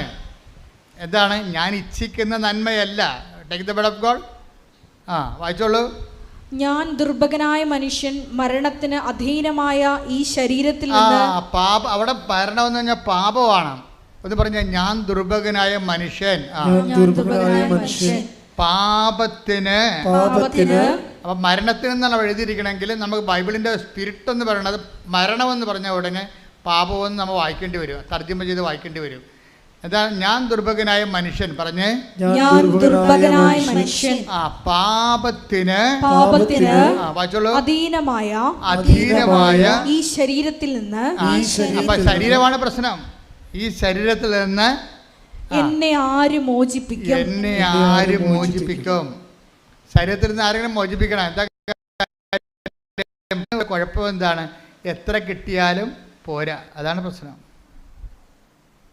എത്ര കിട്ടിയാലും പോരാ. ഇപ്പം ഓരോ വ്യക്തികൾ എന്താ ചെയ്യണത്? നമ്മൾ ഓരോരോ ആൾക്കാർ മലയാളത്തിൽ സംഭവിക്കണുണ്ടല്ലേ. ഇപ്പം ഞാൻ ഈ ദിവസം തമിഴ്നാട്ടിൽ പോയപ്പോൾ ഞാൻ പറഞ്ഞു, ഇവരെല്ലാം കേരളക്കാർക്ക് പഠിക്കണം തോന്നാമെന്ന് പറഞ്ഞ്. തമിഴ്നാട് കണ്ടപ്പോഴേ ഞാൻ ഇവരെല്ലാം കേരളക്കാർക്ക് പഠിക്കുകയാണ്. അതാണ് ഇത് നമ്മൾ അതിർത്തി പ്രദേശങ്ങളിൽ ചെന്നാൽ മനസ്സിലാകും. അതിർത്തി പ്രദേശങ്ങളിലെല്ലാം പണ്ടുണ്ടായിരുന്നത് സാധാരണ മനുഷ്യൻ ജീവിക്കാൻ പറ്റിയൊരു വീട്, അത്രേ ഉള്ളൂ. ഇപ്പോൾ അങ്ങനെയല്ല. ഇപ്പോൾ അവരെല്ലാവരും 2 നിലയും 3 നിലയും ഒക്കെ ആക്കിയിട്ടുണ്ട്. പക്ഷേ 3 നില ആക്കിയാലും കുഴപ്പമില്ല. എന്താ പ്രശ്നം? അതിൻ്റെ അകത്തൊരു 30 ആൾക്കാർ താമസിക്കുന്നുണ്ടെങ്കിൽ കുഴപ്പമില്ല. പക്ഷേ 3 പേരെ താമസിക്കുന്നുള്ളൂ 3 നിലയിൽ. അവിടെയാണ് ഈ ഞാനെന്ന് പറഞ്ഞ സാധനം വരണത്. മനസ്സിലായില്ലേ? ഇപ്പോൾ മനസ്സിലായില്ലേ? ഇപ്പം ഞാൻ ആരാണെന്ന് മനസ്സിലായില്ലേ? ഇതിൽ നിന്ന് രക്ഷപ്പെടുത്താൻ വല്ല മാർഗമുണ്ടോ? ഇപ്പം നമ്മുടെ വീട്ടിലേക്ക് ഒരു വിരുന്നുകാർ വിരുന്നുകാർ വരുമ്പോൾ ആ എന്ന് പറഞ്ഞ് നമ്മളിങ്ങനെ രണ്ട് കൈ നീട്ടിക്കൊണ്ട് അവിടുത്തെ വായും പൊളിച്ച്, ചുമ്മാ അഭ്യാസമാണ്. അവർക്ക് പറയാം, മലയാളിക്ക് കുറച്ച് അഭിനയം കൂടുതലാണല്ലോ, നമ്മളെല്ലാവരും ആക്ടേഴ്സ് അല്ലേ. അപ്പോൾ ഇവർ വായും പൊളിച്ചുകൊണ്ട് ഇങ്ങനെ ഇത്ര നാളെ കണ്ടിട്ട് ഈ വഴിയൊക്കെ മറന്ന ആര് വെറുതെ പറഞ്ഞ, അതൊക്കെ ചുമ്മാ അടിച്ചു വിടണമെന്ന് അവർക്കും അറിയാം, നമുക്കും അറിയാം. ഈ വഴിയൊക്കെ മറന്നാന്ന് ചോദിക്കുമ്പോൾ നമ്മളിങ്ങനെ ചിരിച്ചിങ്ങനെ 70mm പല്ലും കാണിച്ച് നിൽക്കുകയല്ലേ. അപ്പോഴുണ്ട് അവർ പറയണേ, എൻ്റെ കൊച്ച്, എൻ്റെ ഇളയമ, എൻ്റെ കൊച്ച് മറന്നു. ഞാനോർത്ത് അതാണ് നമ്മുടെ വീടെന്നും പറഞ്ഞു. ഞാൻ കുറേ നാളായല്ലേ ഇവിടെ വന്നിട്ട്, 10-12 കൊല്ലം. ഞാനോർത്ത് അതാണെന്നും പറഞ്ഞ് ആ വീട്ടിൽ കയറി, കാറുള്ള വീട്ടിൽ കയറി ചെന്നു. ഇവിടെ വീട്ടിൽ കാറില്ല. അപ്പോൾ ഇവരുടെ വീടാണെന്നും പറഞ്ഞ് അവിടെ കയറി ചെന്ന് പറയുമ്പോൾ തന്നെ ഇവിടെ ഈ 70mm അങ്ങനെ അതിനെ കൊട്ടി അടച്ച് തീർന്ന പരിപാടി. ഇതാണ് ഞാനെന്ന് പറഞ്ഞ സാധനം. മനസ്സിലായില്ലേ? എന്ന് വെച്ചാൽ അവരെ എന്നെയും തമ്മിൽ നീ തുലനം ചെയ്തിട്ടില്ലേ. അപ്പം ഞാൻ അവരല്ലെന്ന് പറയുമ്പോൾ എനിക്കെന്തോ കുറവുണ്ടെന്നല്ലേ ഭർത്താവ്. വീട് മാറി കയറിയെന്നാ പറയണവേ. വീട് മാറി കയറിയപ്പോൾ തന്നെ നെഞ്ചുവേദനയായി. വേറെ പറഞ്ഞതേ ഉള്ളേ. നമ്മളാരും കയറിയില്ല, അവരാണ് കയറിയത്. അവർ നമ്മുടെ വീട് മാറി വേറെ വീട്ടിൽ കയറിയെന്ന് പറഞ്ഞുകൊണ്ടാണ് നമുക്ക് നെഞ്ചുവേദന. ഇതാണ് ഈ നെഞ്ചുവേദന പറയണത്. ബ്രഹ്മാസ്മി അല്ല ശരിക്കും. നെഞ്ചുവേദന കണ്ടവൻ്റെ വീട് നമ്മളെക്കാൾ ഇത്തിരി വലുതാണെന്ന് പറയുമ്പോൾ ഉണ്ടാകുന്ന ഞാനില്ലേ, അതാണ് നെഞ്ചുവേദന അവിടെ എടുക്കണം. ഈ ഞാനുണ്ട്. ഈ ഞാൻ ആര്? അത് ബൈബിൾ ചോദിക്കണത് എന്താണെന്ന് ചോദിച്ചു കഴിഞ്ഞാൽ, ഈ ഞാൻ ആര് രക്ഷിക്കും ഈ അഹംഭാവത്തിൽ നിന്ന്? അത് തന്നെ ജീസസിനെ ഇൻട്രൊഡ്യൂസ് ചെയ്യുമ്പോൾ തന്നെ യോഹന്നാൻ പറയും, ഇവനെ ഇൻട്രൊഡ്യൂസ് ചെയ്യാനൊക്കെ എനിക്ക് ഇഷ്ടമാണ്. ഇവൻ ഭയങ്കര പുള്ളിയാണ്. ഇവൻ ലോകത്തിൻ്റെ പാപങ്ങൾ നീക്കാൻ വന്നിരിക്കുന്ന ആളാണ്. എന്നോട് അപ്പ ഇതൊക്കെ പറഞ്ഞിട്ടുണ്ട്, പക്ഷെ നിങ്ങളോട് പറഞ്ഞിട്ട് കാര്യമില്ലെന്ന്. എന്ത് വല്ലാത്ത പറച്ചിലാണ് യോഹന്നാൻ പറയണത്. അതായത് ഇന്ന് യേശുവിൻ്റെ ജ്ഞാനസ്ഥാനത്ത് തിരുനാളല്ലേ. ഇപ്പം എന്താ യോഹന്നാൻ പറയണത്? ഇവൻ ഭയങ്കര പുള്ളിയാണ്. ഇവൻ ആരാണ്? യോഹന്നാൻ 1:29 പറയും, ഇവൻ ലോകത്തിൻ്റെ പാപങ്ങൾ നീക്കാൻ വേണ്ടി അപ്പ പറഞ്ഞു വിട്ടിരിക്കുന്ന ആളാണ് ഇവൻ. പക്ഷെ നിങ്ങളോട് പറഞ്ഞിട്ട് കാര്യമില്ല. എന്താ കാര്യം? ഇവനും വളരണമെങ്കിലേ ഞാൻ ചെറുതാകണമെന്ന്. അതാണ് വിഷയം. കൈയടിക്കട്ടെ, ശ്രദ്ധിക്കട്ടെ. Hallelujah, hallelujah, hallelujah, hallelujah, hallelujah. അപ്പോൾ ഉടമ്പടി കാലത്ത് നമ്മൾ നിരീക്ഷിക്കേണ്ട ഒരു പാപം എന്താണ്? പാപത്തിൻ്റെ മേഖല. പാപം ഒറ്റയ്ക്ക് നിൽക്കത്തില്ല. ഞാൻ എന്നുള്ള സംഭവം നിലനിൽക്കുന്നിടത്തോളം കാലം ആ ഞാൻ ഉണ്ടാക്കുന്ന റിസൾട്ടിൽ പാപത്തിൻ്റെ ഒരു മേഖല ഉണ്ടാകും. അതാണ് അന്ധകാരത്തിൽ സ്ഥിതി ചെയ്തിരുന്ന ജനം ഒരു പ്രകാശം കണ്ടു എന്ന് 4:16 പറയുമ്പോൾ, മരണത്തിൻ്റെ നിഴൽ വീണ മേഖലയിൽ താമസിക്കുന്നവർ, മരണത്തിൻ്റെ നിഴൽ വീണ മേഖലയാണ്. ഇപ്പോൾ ഒരു പാപമായിട്ട് ഒരാൾക്കുണ്ടാകത്തില്ല. അതിലേറ്റവും വലിയ പാപം നിങ്ങൾ ഓർക്കും സെക്സാണെന്ന് വിചാരിക്കും. ബൈബിൾ സെക്സിനല്ല പ്രാധാന്യം കൊടുക്കുന്നത്. 6ാമത്തെ സ്ഥാനമേ സെക്സിനുള്ളത്. നമ്മൾ പറഞ്ഞ് സെക്സ് ഒന്നാക്കിയതാണ്. മനസ്സിലായില്ലേ? കാര്യം ബൈബിളിൽ സെക്സ് എന്ന് പറഞ്ഞ സംഭവത്തിന് 6ാമത്തെ സ്ഥാനമേ ഉള്ളൂ. കാരണം 6ാമത്തെ കൽപ്പനയാണ് വ്യഭിചാരം ചെയ്തതെന്നുള്ളത്. വ്യഭിചാരം ചെയ്തെന്നുള്ള 6ാമത്തെ കൽപ്പനയാണ്. 1ാമത്തെ കൽപ്പന അല്ല. 1ാമത്തെ കൽപ്പന ആരാണ്? വേറെ ഒരു ഞാനുണ്ടെന്നാണ് പറയണത്. എന്താണ്? നിന്റെ കർത്താവ് ദൈവം ഞാനാകുന്നു. കൈയടിക്കട്ടെ, ശ്രദ്ധിക്കട്ടെ. പുറപ്പാട് 20:3. പുറപ്പാട് 20:3. ഞാനല്ലാതെ വേറെ ദേവന്മാർ, മറ്റൊരു ദേവന്മാർ നിനക്കുണ്ടാകരുത്. അതാണ് ഞാൻ. എന്താ ഇപ്പം പറയണത്? ഈ ഞാൻ എന്ന് പറയുന്ന ദൈവം നമ്മൾ വളരുകയും ഈ ജഡത്തിലുള്ള ഞാൻ ചെറുതാകുകയും ചെയ്യണം. ബൈബിളിൻ്റെ ഒരു ഇക്വേഷൻ അതാണ്. അതായത് ദൈവമാകുന്ന ഞാൻ എന്നിൽ വളരണം. ക്രിസ്തുവിന് അങ്ങനെ ഒരു ടെൻഡൻസി ഉണ്ട്. ക്രിസ്തു എല്ലാ കാലത്തും ഒരുപോലെ ഇരിക്കത്തില്ല. എന്താണ്? ക്രിസ്തുവിനെ നമുക്ക് ലഭിച്ചാൽ അതിൻ്റെ ടെൻഡൻസി എന്താണ്? വളർന്നുകൊണ്ടേയിരിക്കും നമ്മളിൽ. അപ്പോൾ എന്ത് ചെയ്യും? ഞാനെന്ന് പറയുന്ന ജഡിക ഞാൻ, എൻ്റെ ഇച്ഛാശക്തി, ഇപ്പം നമുക്കുണ്ടാകുന്ന വൈരാഗ്യങ്ങളില്ലേ, ബൈബിൾ ക്ഷമിക്കാനൊക്കെ പറയത്തില്ലേ? പിന്നെ എൻ്റെ പട്ടി ക്ഷമിക്കും. ഏത് പട്ടിക്കൊരു കാലം ഉണ്ടാകും. ഏത് പുളിച്ചും പൂക്കും. എൻ്റെ പുളിച്ചും പൂക്കും. അപ്പോൾ ഞാൻ അവിടെ ആരെങ്കിലും എന്തെങ്കിലും നമ്മൾ അവോയ്ഡ് ചെയ്ത് കഴിഞ്ഞാൽ ഉടനെ ഹർട്ടാകും നമ്മൾ. ഇതാണ് ഞാൻ, ജഡിക ഞാനെന്ന് പറയുന്നത്. ഈ ദൈവം നമ്മൾ വളർന്നു കഴിയുമ്പോൾ അതൊക്കെ നമ്മൾ കണ്ടില്ല കേട്ടില്ല എന്ന് വെക്കും. ആ പോകാൻ പറ, പൊയ്ക്കട്ടെ, കളയട്ടെ. ദൈവനാമത്തിൽ നമ്മളത് കണ്ടില്ലെന്ന് വെക്കും. ഈ ക്ഷമ വളരുമ്പോൾ അതിൻ്റെ കൂടെ ക്ഷമ എന്ന് പറയുന്നത് എന്താണ്? സഹിക്കുന്ന സ്നേഹമാണ്. അതാരാണ്? ക്രിസ്തു തന്നെയാണ്. ക്രിസ്തുവിൻ്റെ അനുഭവ തലങ്ങളാണ് സഹിക്കുന്ന സ്നേഹം. ഇപ്പം സഹിക്കുന്ന സ്നേഹമാണ് നിന്നിൽ വളർന്നു വരണമെന്നുണ്ടെങ്കിൽ, ഇപ്പം നിൻ്റെ അയൽവാസി പല പരിപാടിയും കാണിച്ചിട്ടുണ്ട്. ഏറ്റവും വലിയ അയൽവാസി കാണിക്കുന്ന പരിപാടി എന്താണ്? വേസ്റ്റ് കൊണ്ടുപോകും നമ്മുടെ മുറ്റത്തിലും അല്ലെങ്കിൽ നമ്മുടെ വെയിലിപ്പുറത്തിലും. നമ്മളില്ലാത്ത സമയത്ത് നോക്കി നമ്മുടെ സാധനം എടുത്തുകൊണ്ട് പോകും. എൻ്റെ അച്ഛൻ എങ്ങനെ പ്രാർത്ഥനയ്ക്ക് വരാണ്? മനുഷ്യൻ്റെ കണ്ണ് വെട്ടി അപ്പം അടിച്ചുകൊണ്ട് പോകുമെന്ന് പറയും. അതുകൊണ്ട് പ്രാർത്ഥനയ്ക്ക് വരാതെ നീ ഉരലെ കെട്ടിപ്പിടിച്ച് വീട്ടിയിരിക്കണവരുണ്ട് പാവത്തുങ്ങൾ. ആ കൊണ്ടേ തിന്നെ, നീ കൊണ്ടുപോയ കർത്താവ് എനിക്ക് തരുമെന്ന് പറഞ്ഞ് പോരണ്ടേ? അപ്പോൾ എന്താണ്? കർത്താവ് നിന്നെ വളരുന്നു. കൈകടിക്കട്ടെ. Hallelujah hallelujah hallelujah. അപ്പോൾ യോഹന്നാനോട് പറഞ്ഞേ, വേറെ ഒരുത്തൻ നമ്മുടെ കൂടെ ജോർദാൻ്റെ അക്കരെ ഉണ്ടായിരുന്ന ആളില്ലേ, അങ്ങേരും നിന്നെപ്പോലെ ജ്ഞാനസ്ഥാനം കൊടുക്കാൻ തുടങ്ങിയെന്ന് പറഞ്ഞ്. കർത്താവിന് വാസ്തവത്തിൽ ജ്ഞാനസ്ഥാനം ആരും കൊടുക്കേണ്ട ഒരു കാര്യമില്ല. യോഹന്നാനെ കൊണ്ട് ഈ സിറ്റുവേഷൻ ക്രിയേറ്റ് ചെയ്തിട്ട് യോഹന്നാനെ കൊണ്ട് ഈ പ്രബോധനം പറയിപ്പിക്കണമായിരുന്നു. അതിനുവേണ്ടിയാണ് ഒരു ജ്ഞാനസ്ഥാനം കൊണ്ട് കൊടുത്തത് കർത്താവ്. അപ്പോൾ കർത്താവ് ജ്ഞാനസ്ഥാനം കൊടുക്കുന്ന പരിശുദ്ധാത്മാവിലാണ്, വെള്ളത്തിലല്ല, പശ്ചാത്താപത്തിൽ ജ്ഞാനസ്ഥാനമല്ല. അത് ഏൽപ്പിച്ചിരിക്കുന്ന യോഹന്നാനെയാണ്. എന്നിട്ടും കർത്താവ് ജ്ഞാനസ്ഥാനം കൊടുത്തത് ഈ സിറ്റുവേഷൻ ക്രിയേറ്റ് ചെയ്യുകയാണ്. എന്താണ്? ജ്ഞാനസ്ഥാനത്തിലൂടെ, സഹനത്തിലൂടെ നമ്മുടെ ഇഷ്ടങ്ങൾക്ക് അനിഷ്ടമായി. ജ്ഞാനസ്ഥാനം എന്ന് പറയുന്നത് എന്താണ്? നമ്മുടെ ഇഷ്ടത്തിന് അനിഷ്ടമായി ബെൻഡായിട്ട് വേറെ ഇഷ്ടം വരും. ആരുടെ ഇഷ്ടം വരും? വേറെ ഒരു ഞാനുണ്ട്, ദൈവത്തിൻ്റെ ഇഷ്ടം വരും. അതിനാണ് ജ്ഞാനസ്ഥാനം എന്ന് പറയുന്നത്. അതിന് ദൈവേഷ്ടത്തിന് ഞാൻ എണ്ണത്തിന് തയ്യാറാക്കുന്നതാണ് ജ്ഞാനസ്ഥാനം. അത് വെള്ളം കോരി ഒഴിക്കണ കേസുകത്ത് മാത്രമല്ല.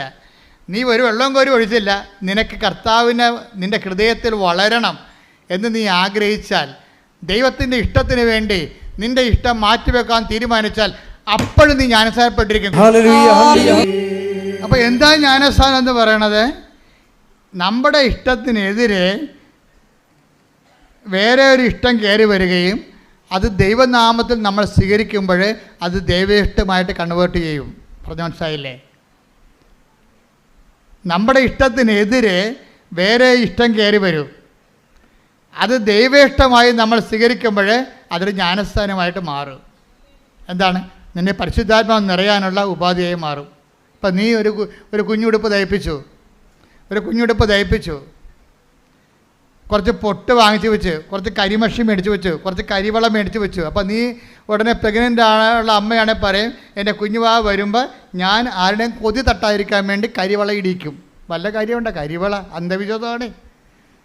നമ്മുടെ കരിവള ഇടാത്ത വല്ലവരും ഉണ്ടാ? എന്താ കരിവള കണ്ണ് തട്ടാതിരിക്കാൻ വേണ്ടിയിട്ടതാണ് സംഭവം. എൻ്റെ കുഞ്ഞിനെ വേറെ ആരെയും നോക്കരുതെന്ന്. എൻ്റെ കുഞ്ഞ് പറ്റിയിട്ടില്ലേ? ഞാൻ വന്ന വരവ് കണ്ടില്ലേ? എൻ്റെ കുഞ്ഞിനെ വേറെ ആരും നോക്കരുത്, ആരും കണ്ണ് തട്ടരുത്. അതുകൊണ്ട് കരിവള ഇട്ടിട്ട് കരിമഷ കണ്ണൊക്കെ ഇങ്ങനെ ചില കുഞ്ഞുങ്ങളെ കാണുമ്പോൾ പ്രാകൃത വേഷമാണ്. ഞാൻ ചോദിക്കും, നീ തന്നെ ഇത് പറ്റതാണെന്ന് ചോദിക്കും. പക്ഷേ അമ്മ തന്നെ അത് മിടുക്കിയായിരിക്കണം. കൊച്ചാണെങ്കിൽ മൊത്തം കരിവാരി തേച്ച് കണ്ണ് തട്ടാതിരിക്കാൻ വേണ്ടി ചെയ്തിരിക്കുകയാണ്. എൻ്റെ കുഞ്ഞിന് കണ്ണ് തട്ടരുതെന്ന്. അങ്ങനെ തന്നെയാണ് എൻ്റെ കുഞ്ഞ് മറ്റു കുഞ്ഞുങ്ങളെപ്പോലെ ആവരുത്, അങ്ങോട്ട് പോരുത്, അവിടെ പോയി കളിക്കരുത്, അവർ ചീത്ത പിള്ളേരാണ് എന്ന് പറഞ്ഞുകൊണ്ട് ഈ തള്ള അവർ സ്ക്രൂ ചെയ്തിട്ട് ഈ കുഞ്ഞിനെ വേറെ ഒരു പണ്ടാരമായിട്ട് വളർത്തിക്കൊണ്ട് വരും. വേറെ സാധനം, മറ്റുള്ളവരുടെ അരിശം, പുച്ഛം. കാര്യം ഇവരുടെ പുച്ഛവും അരിശവും ഒക്കെ കുഞ്ഞിനങ്ങോട്ട് കൊടുക്കും. ഇതാണ് ഞാനെന്ന് പറയുന്നത്. ഈ ഞാൻ ചെറുതാകണമെന്നാണ് പറയണത്. ഇത് വെച്ചോണ്ട് ഉടമ്പടി മുന്നോട്ട് പോകത്തില്ലെന്ന് മനസ്സിലായില്ലേ? ഇപ്പം എന്താണ് ഉടമ്പടി പറഞ്ഞത്? എന്താണ്? അവൻ വലുതാകണം, അവന് എല്ലാ മനുഷ്യരെയും വെറുപ്പില്ല ആരോടും. ചുങ്കക്കാരോട് പറയും, മത്തായി ഇവിടെ വന്നാൽ പറയില്ല, നിൻ്റെ കൂടെ ഞാൻ ഇരുന്ന് ഭക്ഷണം കഴിക്കണതേ 10 മനുഷ്യരെ കാണണം. അതാണ് പ്രശ്നം. കണ്ണ് നിറഞ്ഞു പോകും കർത്താവിൻ്റെ കളി കണ്ടു കഴിഞ്ഞാൽ. ചുങ്കക്കാരൻ അബോമിനൽ പേഴ്സണാണ്. ചുങ്കക്കാരന് എല്ലാവർക്കും പുച്ഛമാണ്. ഇവരെ കാണുന്നതിന് അവർ തുപ്പും. ഉടനെ അവനെ വിളിച്ച് പറയും, നിന്നെക്കൊണ്ട് കുറച്ച് പണി ദൈവത്തിനുണ്ട്, അത് ഞാൻ ചെയ്യിക്കും, നീ എൻ്റെ ചരിത്രം എഴുതും. പക്ഷെ അതിക്ക് മുമ്പ് നിന്നെ ഒന്ന് വയറ്റ് വാഷ് ചെയ്യാറുണ്ട് എനിക്ക്, ഞാൻ ഇന്ന് നിൻ്റെ വീട്ടിൽ ഭക്ഷണം കഴിക്കും. സഖ്യഭൂഷണം പറഞ്ഞു, നീയും ചുങ്കക്കാരനാണ്, നിന്നെക്കുറിച്ച് അഭിപ്രായ വ്യത്യാസമുണ്ട് നാട്ടിൽ.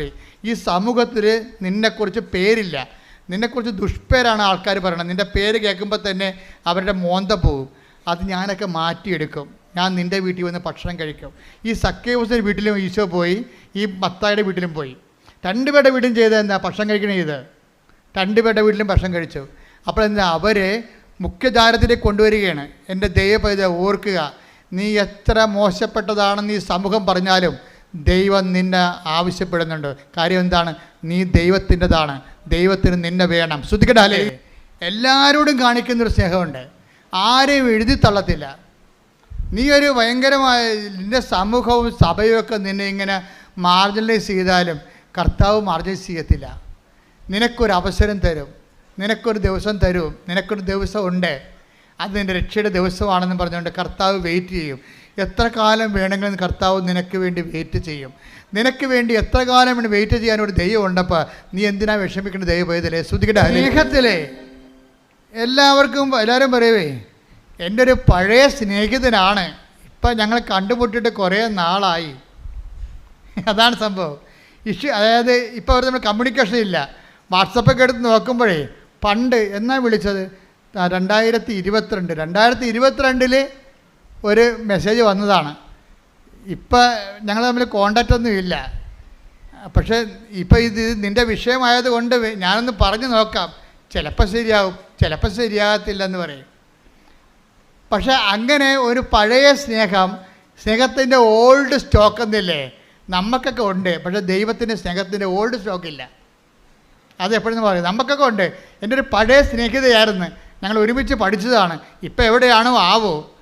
നമ്മളങ്ങനെയല്ല പറയണത്. എൻ്റെ ഒരു പഴയ സ്നേഹിതയായിരുന്നു, കോളേജിൽ ഞങ്ങൾ ഒരുമിച്ചുണ്ടായിരുന്നു, ഇപ്പം എവിടെയാണോ ആവോ എന്നാണ് നമ്മൾ പറയണത്. പക്ഷേ ദൈവം പറയത്തില്ല, എനിക്ക് പണ്ടൊരു സ്നേഹിത ഉണ്ടായിരുന്നു, ഇപ്പം എവിടെയാണോ ആവോ. അങ്ങനെ ദൈവം നിന്നോട് പറയത്തില്ല. ദൈവം പറയും, ഇപ്പോഴും എൻ്റെ കൂടെ ഉണ്ടെന്ന്. അതാണ് പറയുന്നത്, ഓരോ പ്രഭാതത്തിലും അവൻ്റെ നിന്നോടുള്ള സ്നേഹം പുതിയതാണെന്ന്. ശ്രദ്ധിക്കട്ടെ, വിലാപങ്ങൾ 3:22-23. വിലാപങ്ങൾ വിലപിച്ചുകൊണ്ട് പ്രവാചകൻ പറയണത് എന്താണെന്ന് നോക്കിയേ. കർത്താവിന്റെ സ്നേഹം ഒരിക്കലും അസ്തമിക്കുന്നില്ല. പറഞ്ഞ കർത്താവിന്റെ സ്നേഹം ഒരിക്കലും അസ്തമിക്കുന്നില്ല. അവിടുത്തെ കാരുണ്യം അവസാനിക്കുന്നില്ല. ഓരോ പ്രഭാതത്തിലും അത് പുതിയതാണ്. അവിടുത്തെ വിശ്വസ്തത ഉന്നതമാണ്. കണ്ടില്ലേ, ഉടമ്പടി വിശ്വസ്തത എന്ന് പറയുന്നത് എന്താണ്? അവിടുത്തെ വിശ്വസ്തത അചഞ്ചലമാണ്. എന്ന് വെച്ചാൽ നീ ഉടമ്പടി ഇട്ടും പോയാലും നിൻ്റെ ദൈവം നിൻ്റെ ഉടമ്പടി ഇട്ടു പോകത്തില്ല. മനസ്സിലായില്ലേ? നീ ഉടമ്പടി ഇട്ടു പോയാലും നിൻ്റെ ഉടമ്പടി, നിന്നോട് ദൈവം ചെയ്ത ഉടമ്പടി ഇട്ടു പോകത്തില്ല. അപ്പം നിങ്ങളാരും പറയരുത് പണ്ട് ഞാൻ ഉടമ്പടിയിലായിരുന്നു ഇപ്പം അല്ലെന്ന് പറയരുത്. കർത്താവ് പറയും ഇപ്പോഴും ആണെന്ന് പറയും. കാര്യം എന്താണ്? എനിക്ക് നിന്നോടുള്ള സ്നേഹം ഓരോ പ്രഭാതത്തെയും പുതിയതാണ്. കൈയടിക്കട്ടെ. ഹല്ലേലൂയ ഹല്ലേലൂയ ഹല്ലേലൂയ ഹല്ലേലൂയ യേശുവേ ആരാധന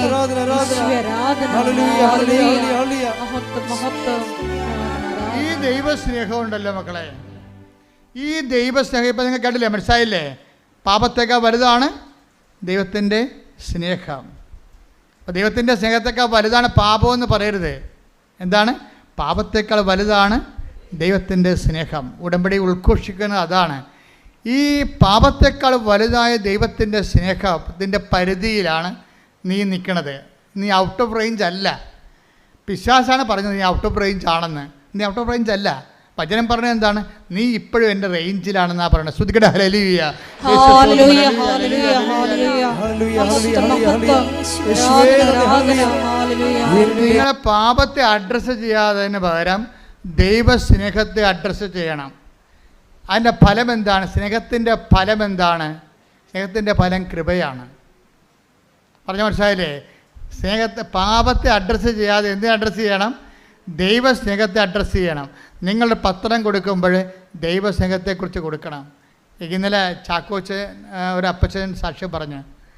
ചാക്കോച്ച അപ്പച്ചൻ നമ്മുടെ ആദ്യം പറഞ്ഞ ജോസഫീന അമ്മച്ചിയുടെ ഭർത്താവാണ് ചാക്കോച്ച അപ്പച്ചൻ. അപ്പം അപ്പച്ചന് മരിച്ചുപോയ ആളാണ്. 4 അറ്റാക്ക് വന്ന് മരിച്ചുപോയപ്പോൾ അമ്മ കിടന്ന് കാറി. അമ്മ പണ്ട് 2019 ഉടമ്പടി എടുത്ത ആളാണ്. അപ്പം അമ്മ പറയണേ, കർത്താവ് അമ്മേ 2 കൊല്ലം കോവിഡായിട്ട് വരാൻ ഒത്തില്ല. പിന്നെ എനിക്ക് തോന്നി നിനക്ക് എന്നോട് സ്നേഹമില്ലെന്ന്. അതിനൊക്കെ മറുപടി വേണം ഇപ്പോൾ പറഞ്ഞുകൊണ്ടിരിക്കണ പരിശുദ്ധാത്മാവ്. കേട്ടില്ലേ? അമ്മ 2 കൊല്ലം 2019 ഞാൻ ഉടമ്പടി എടുത്തതാണ്. പിന്നെ 2 കൊല്ലം കോവിഡായ എനിക്ക് വരാൻ ഒത്തില്ല. അപ്പോൾ എനിക്ക് എൻ്റെ വയസ്സ് 60ആയി. അപ്പോൾ ഞാൻ ഓർത്തിന് 60 വയസ്സുകാർക്ക് പുതുക്കി കിട്ടത്തില്ലെന്ന് ഓർത്തുകൊണ്ട് ഞാൻ പിന്നെ ഉടമ്പടി ഉപേക്ഷിച്ചു. എൻ്റെ തിരി തീർന്ന്, എൻ്റെ ഉപ്പ് തീർന്ന്, എൻ്റെ അകപ്പാടെ ഉള്ളത് എൻ്റെ കാശുരൂപം മാത്രം. അമ്മേ, ഈ ഉടമ്പടി ഇപ്പോഴും നിലനിൽക്കുന്നുണ്ടെങ്കിൽ, ഈ കാശുരൂപത്തിൽ ഇപ്പോഴും നിൻ്റെ ശക്തി ഉണ്ടെങ്കിൽ എൻ്റെ മരിച്ചുപോയ ഭർത്താവ് തിരിച്ചു വരണം. അപ്പോൾ ഡോക്ടർ പറഞ്ഞ് തിരിച്ചു വരത്തില്ല, മരിച്ചുപോയി. എല്ലാ ഡോക്ടർമാരും വന്ന് പൾസെടുത്ത് പോകുന്നു, എന്നിട്ട് മരിച്ചുപോയി എന്ന് പറഞ്ഞു.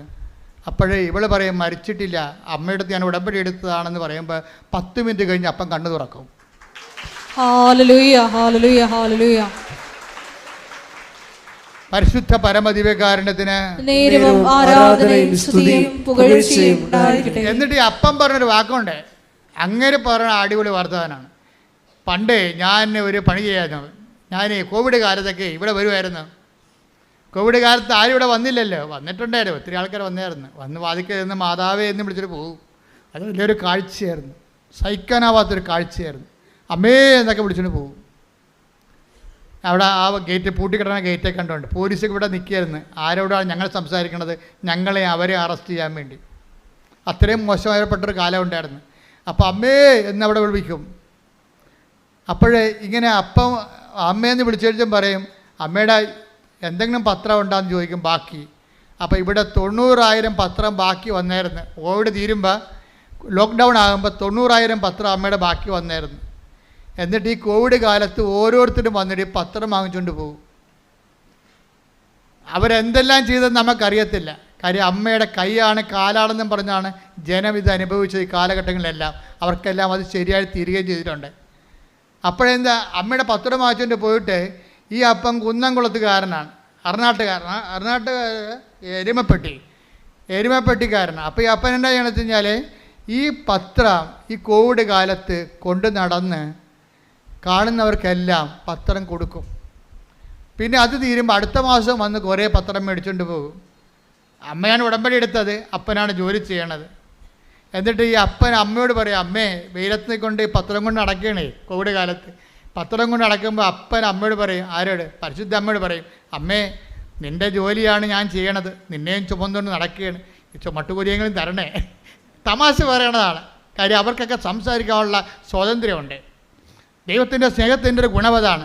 ദൈവത്തിൻ്റെ സ്നേഹം നമ്മളോട് തെമ്മാടിത്തരം ദൈവത്തോട് പറയാൻ നമുക്ക് ഒരു സ്വാതന്ത്ര്യം കിട്ടും. ഞാൻ കുറേ അമ്മയോട് അങ്ങനെയൊക്കെ പറയുന്ന ആളാണ്.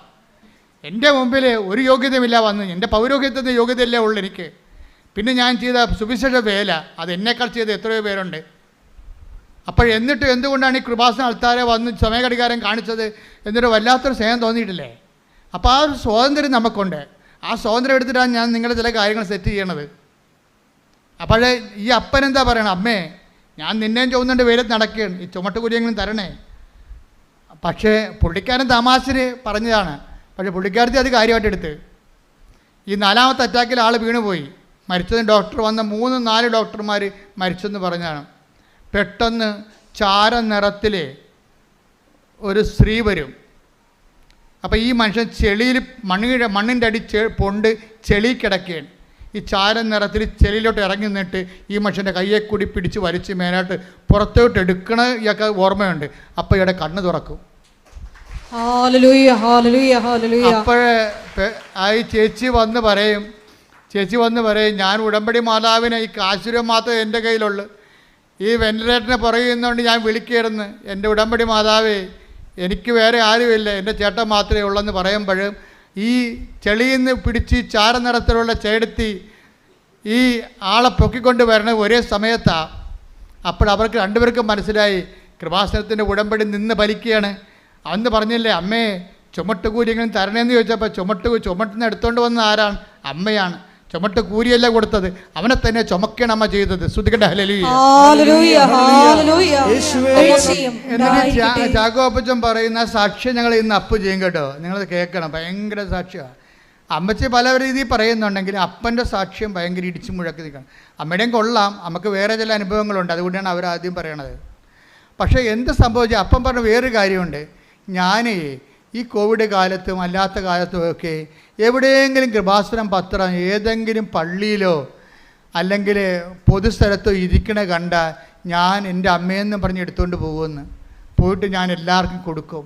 എന്നിട്ട് ഞാൻ അവരെക്കുറിച്ച് അമ്മയെക്കുറിച്ച് പറയും അവരോട്.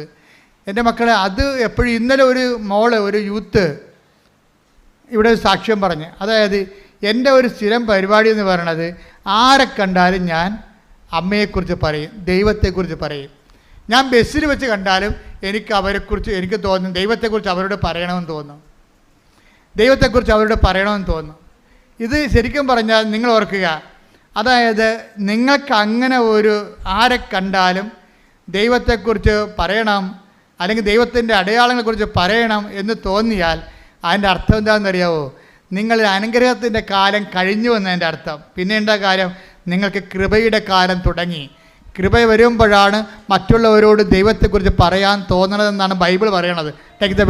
അപ്പോസ്തല പ്രവർത്തനങ്ങൾ 14:26. അപ്പോസ്തല പ്രവർത്തനം 14:26. അവിടെ നിന്ന് അന്ത്യോക്യയിലേക്ക് കപ്പൽ കയറി തങ്ങൾ നിർവഹിച്ച ദൗത്യത്തിന്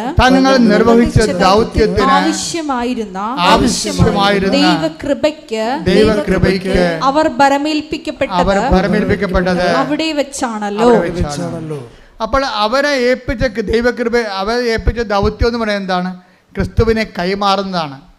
ഒരാൾ ആ ക്രിസ്തുവിനെ കൈമാറുന്നതിന് എന്താ നമുക്ക് വേണ്ടത്? അനുഗ്രഹമല്ല വേണ്ടത്, അത് ഫിസിക്കൽ ഫേവേഴ്സാണ്.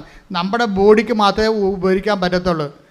ക്രിസ്തുവിനെ കൈമാറ്റാൻ വേണ്ട ദൈവശക്തിയാണ് വേണ്ടത്. അതിനെന്ത് വേണം? ദൈവസ്നേഹവും ദൈവശക്തിയും. കാര്യം ദൈവശക്തി ഉണ്ടാകത്തില്ല പെട്ടെന്ന്. ദൈവസ്നേഹം ഒരാളുടെ വ്യക്തിയിൽ വർദ്ധിക്കുമ്പോഴാണ് ദൈവശക്തി അപ്ലോഡ് ചെയ്യണത്. അതെപ്പോഴും ഓർത്തേക്കണം. അപ്പോൾ നിങ്ങൾ ലക്ഷ്യം വെക്കേണ്ടത് എന്തിനാണ്? ദൈവസ്നേഹത്തിനാണ് ലക്ഷ്യം വെക്കേണ്ടത്. എന്ത് ചെയ്താലും ഏത് ദൗത്യം ചെയ്താലും കർത്താവേ നിൻ്റെ സ്നേഹത്തെ നിറയാൻ ഇത് ഉപാധിയാക്കണമെന്ന് പ്രാർത്ഥിക്കുക.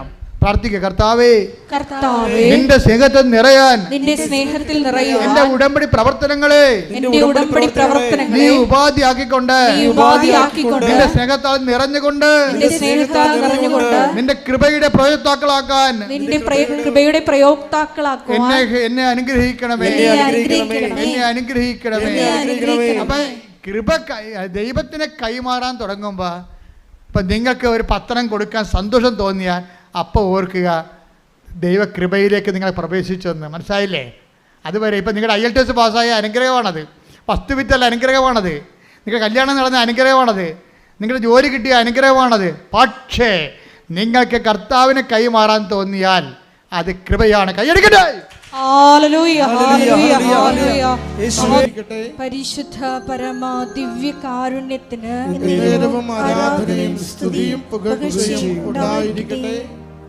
ദിവ്യകാരുണ്യനാഥ, സാക്ഷ്യങ്ങളിലൂടെ ഞങ്ങളോട് സംസാരിച്ച ദൈവസ്നേഹത്തിന് ഞങ്ങൾ നന്ദി പറയുന്നു. മരിയൻ ഉടമ്പടി അത് നമ്മൾ ഓരോരുത്തരും ദൈവത്തോട് ചെയ്യുന്ന വലിയ വാഗ്ദാനമാണ്. അത് നിത്യതയോളം നിലനിൽക്കുന്നു. കാരണം അതിൻ്റെ മറ്റൊരു കക്ഷി ദൈവമാണെന്നുള്ള വലിയ ബോധ്യം ഞങ്ങൾക്ക് നൽകിയതിന് നന്ദി പറയുന്നു.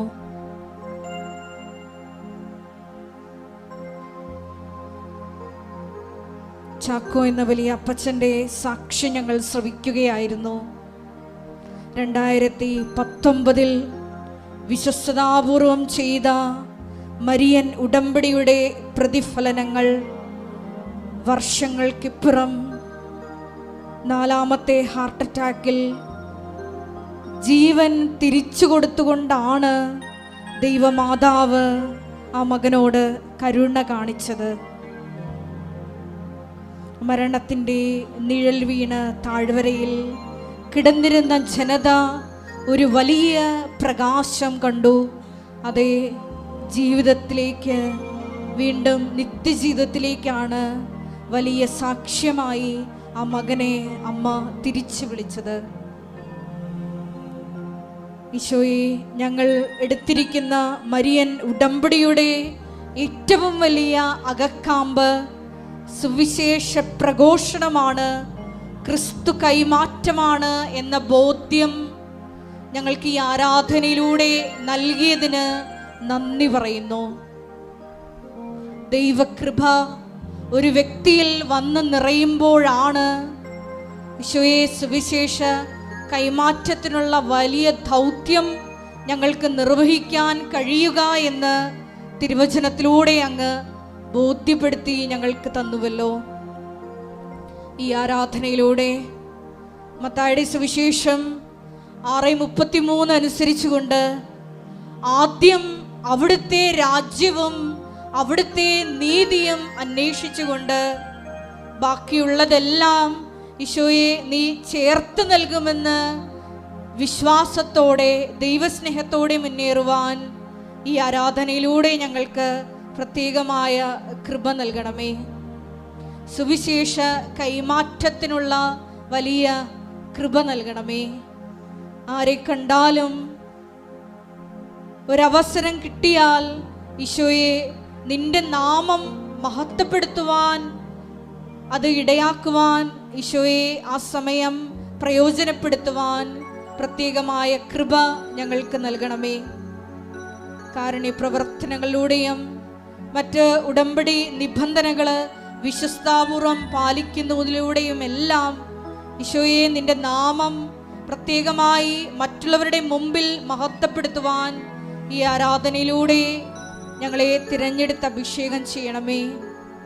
നാളിതുവരെ കൃപാസനത്തിൽ വന്ന് മരിയൻ ഉടമ്പടിയെടുത്ത് പോയിട്ടും സാക്ഷ്യം പറയാനുള്ള കൃപ ശക്തി ലഭിക്കാത്ത മക്കളെ ഈ സമയം പ്രത്യേകമായി അൾത്താരയിൽ സമർപ്പിച്ച് പ്രാർത്ഥിക്കുന്നു.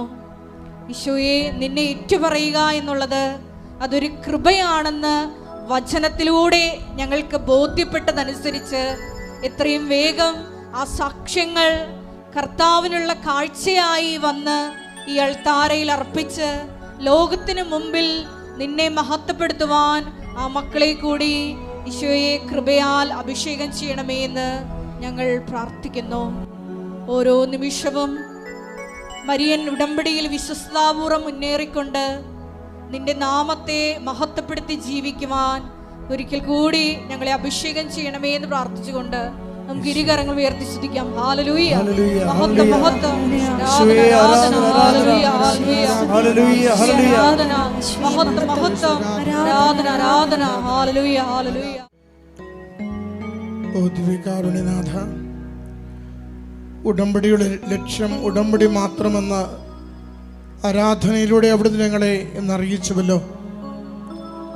അവിടുത്തെ ഉടമ്പടിയെ സ്നേഹത്തോടു കൂടി സമീപിക്കുവാൻ ഞങ്ങളെ സഹായിക്കണമേ.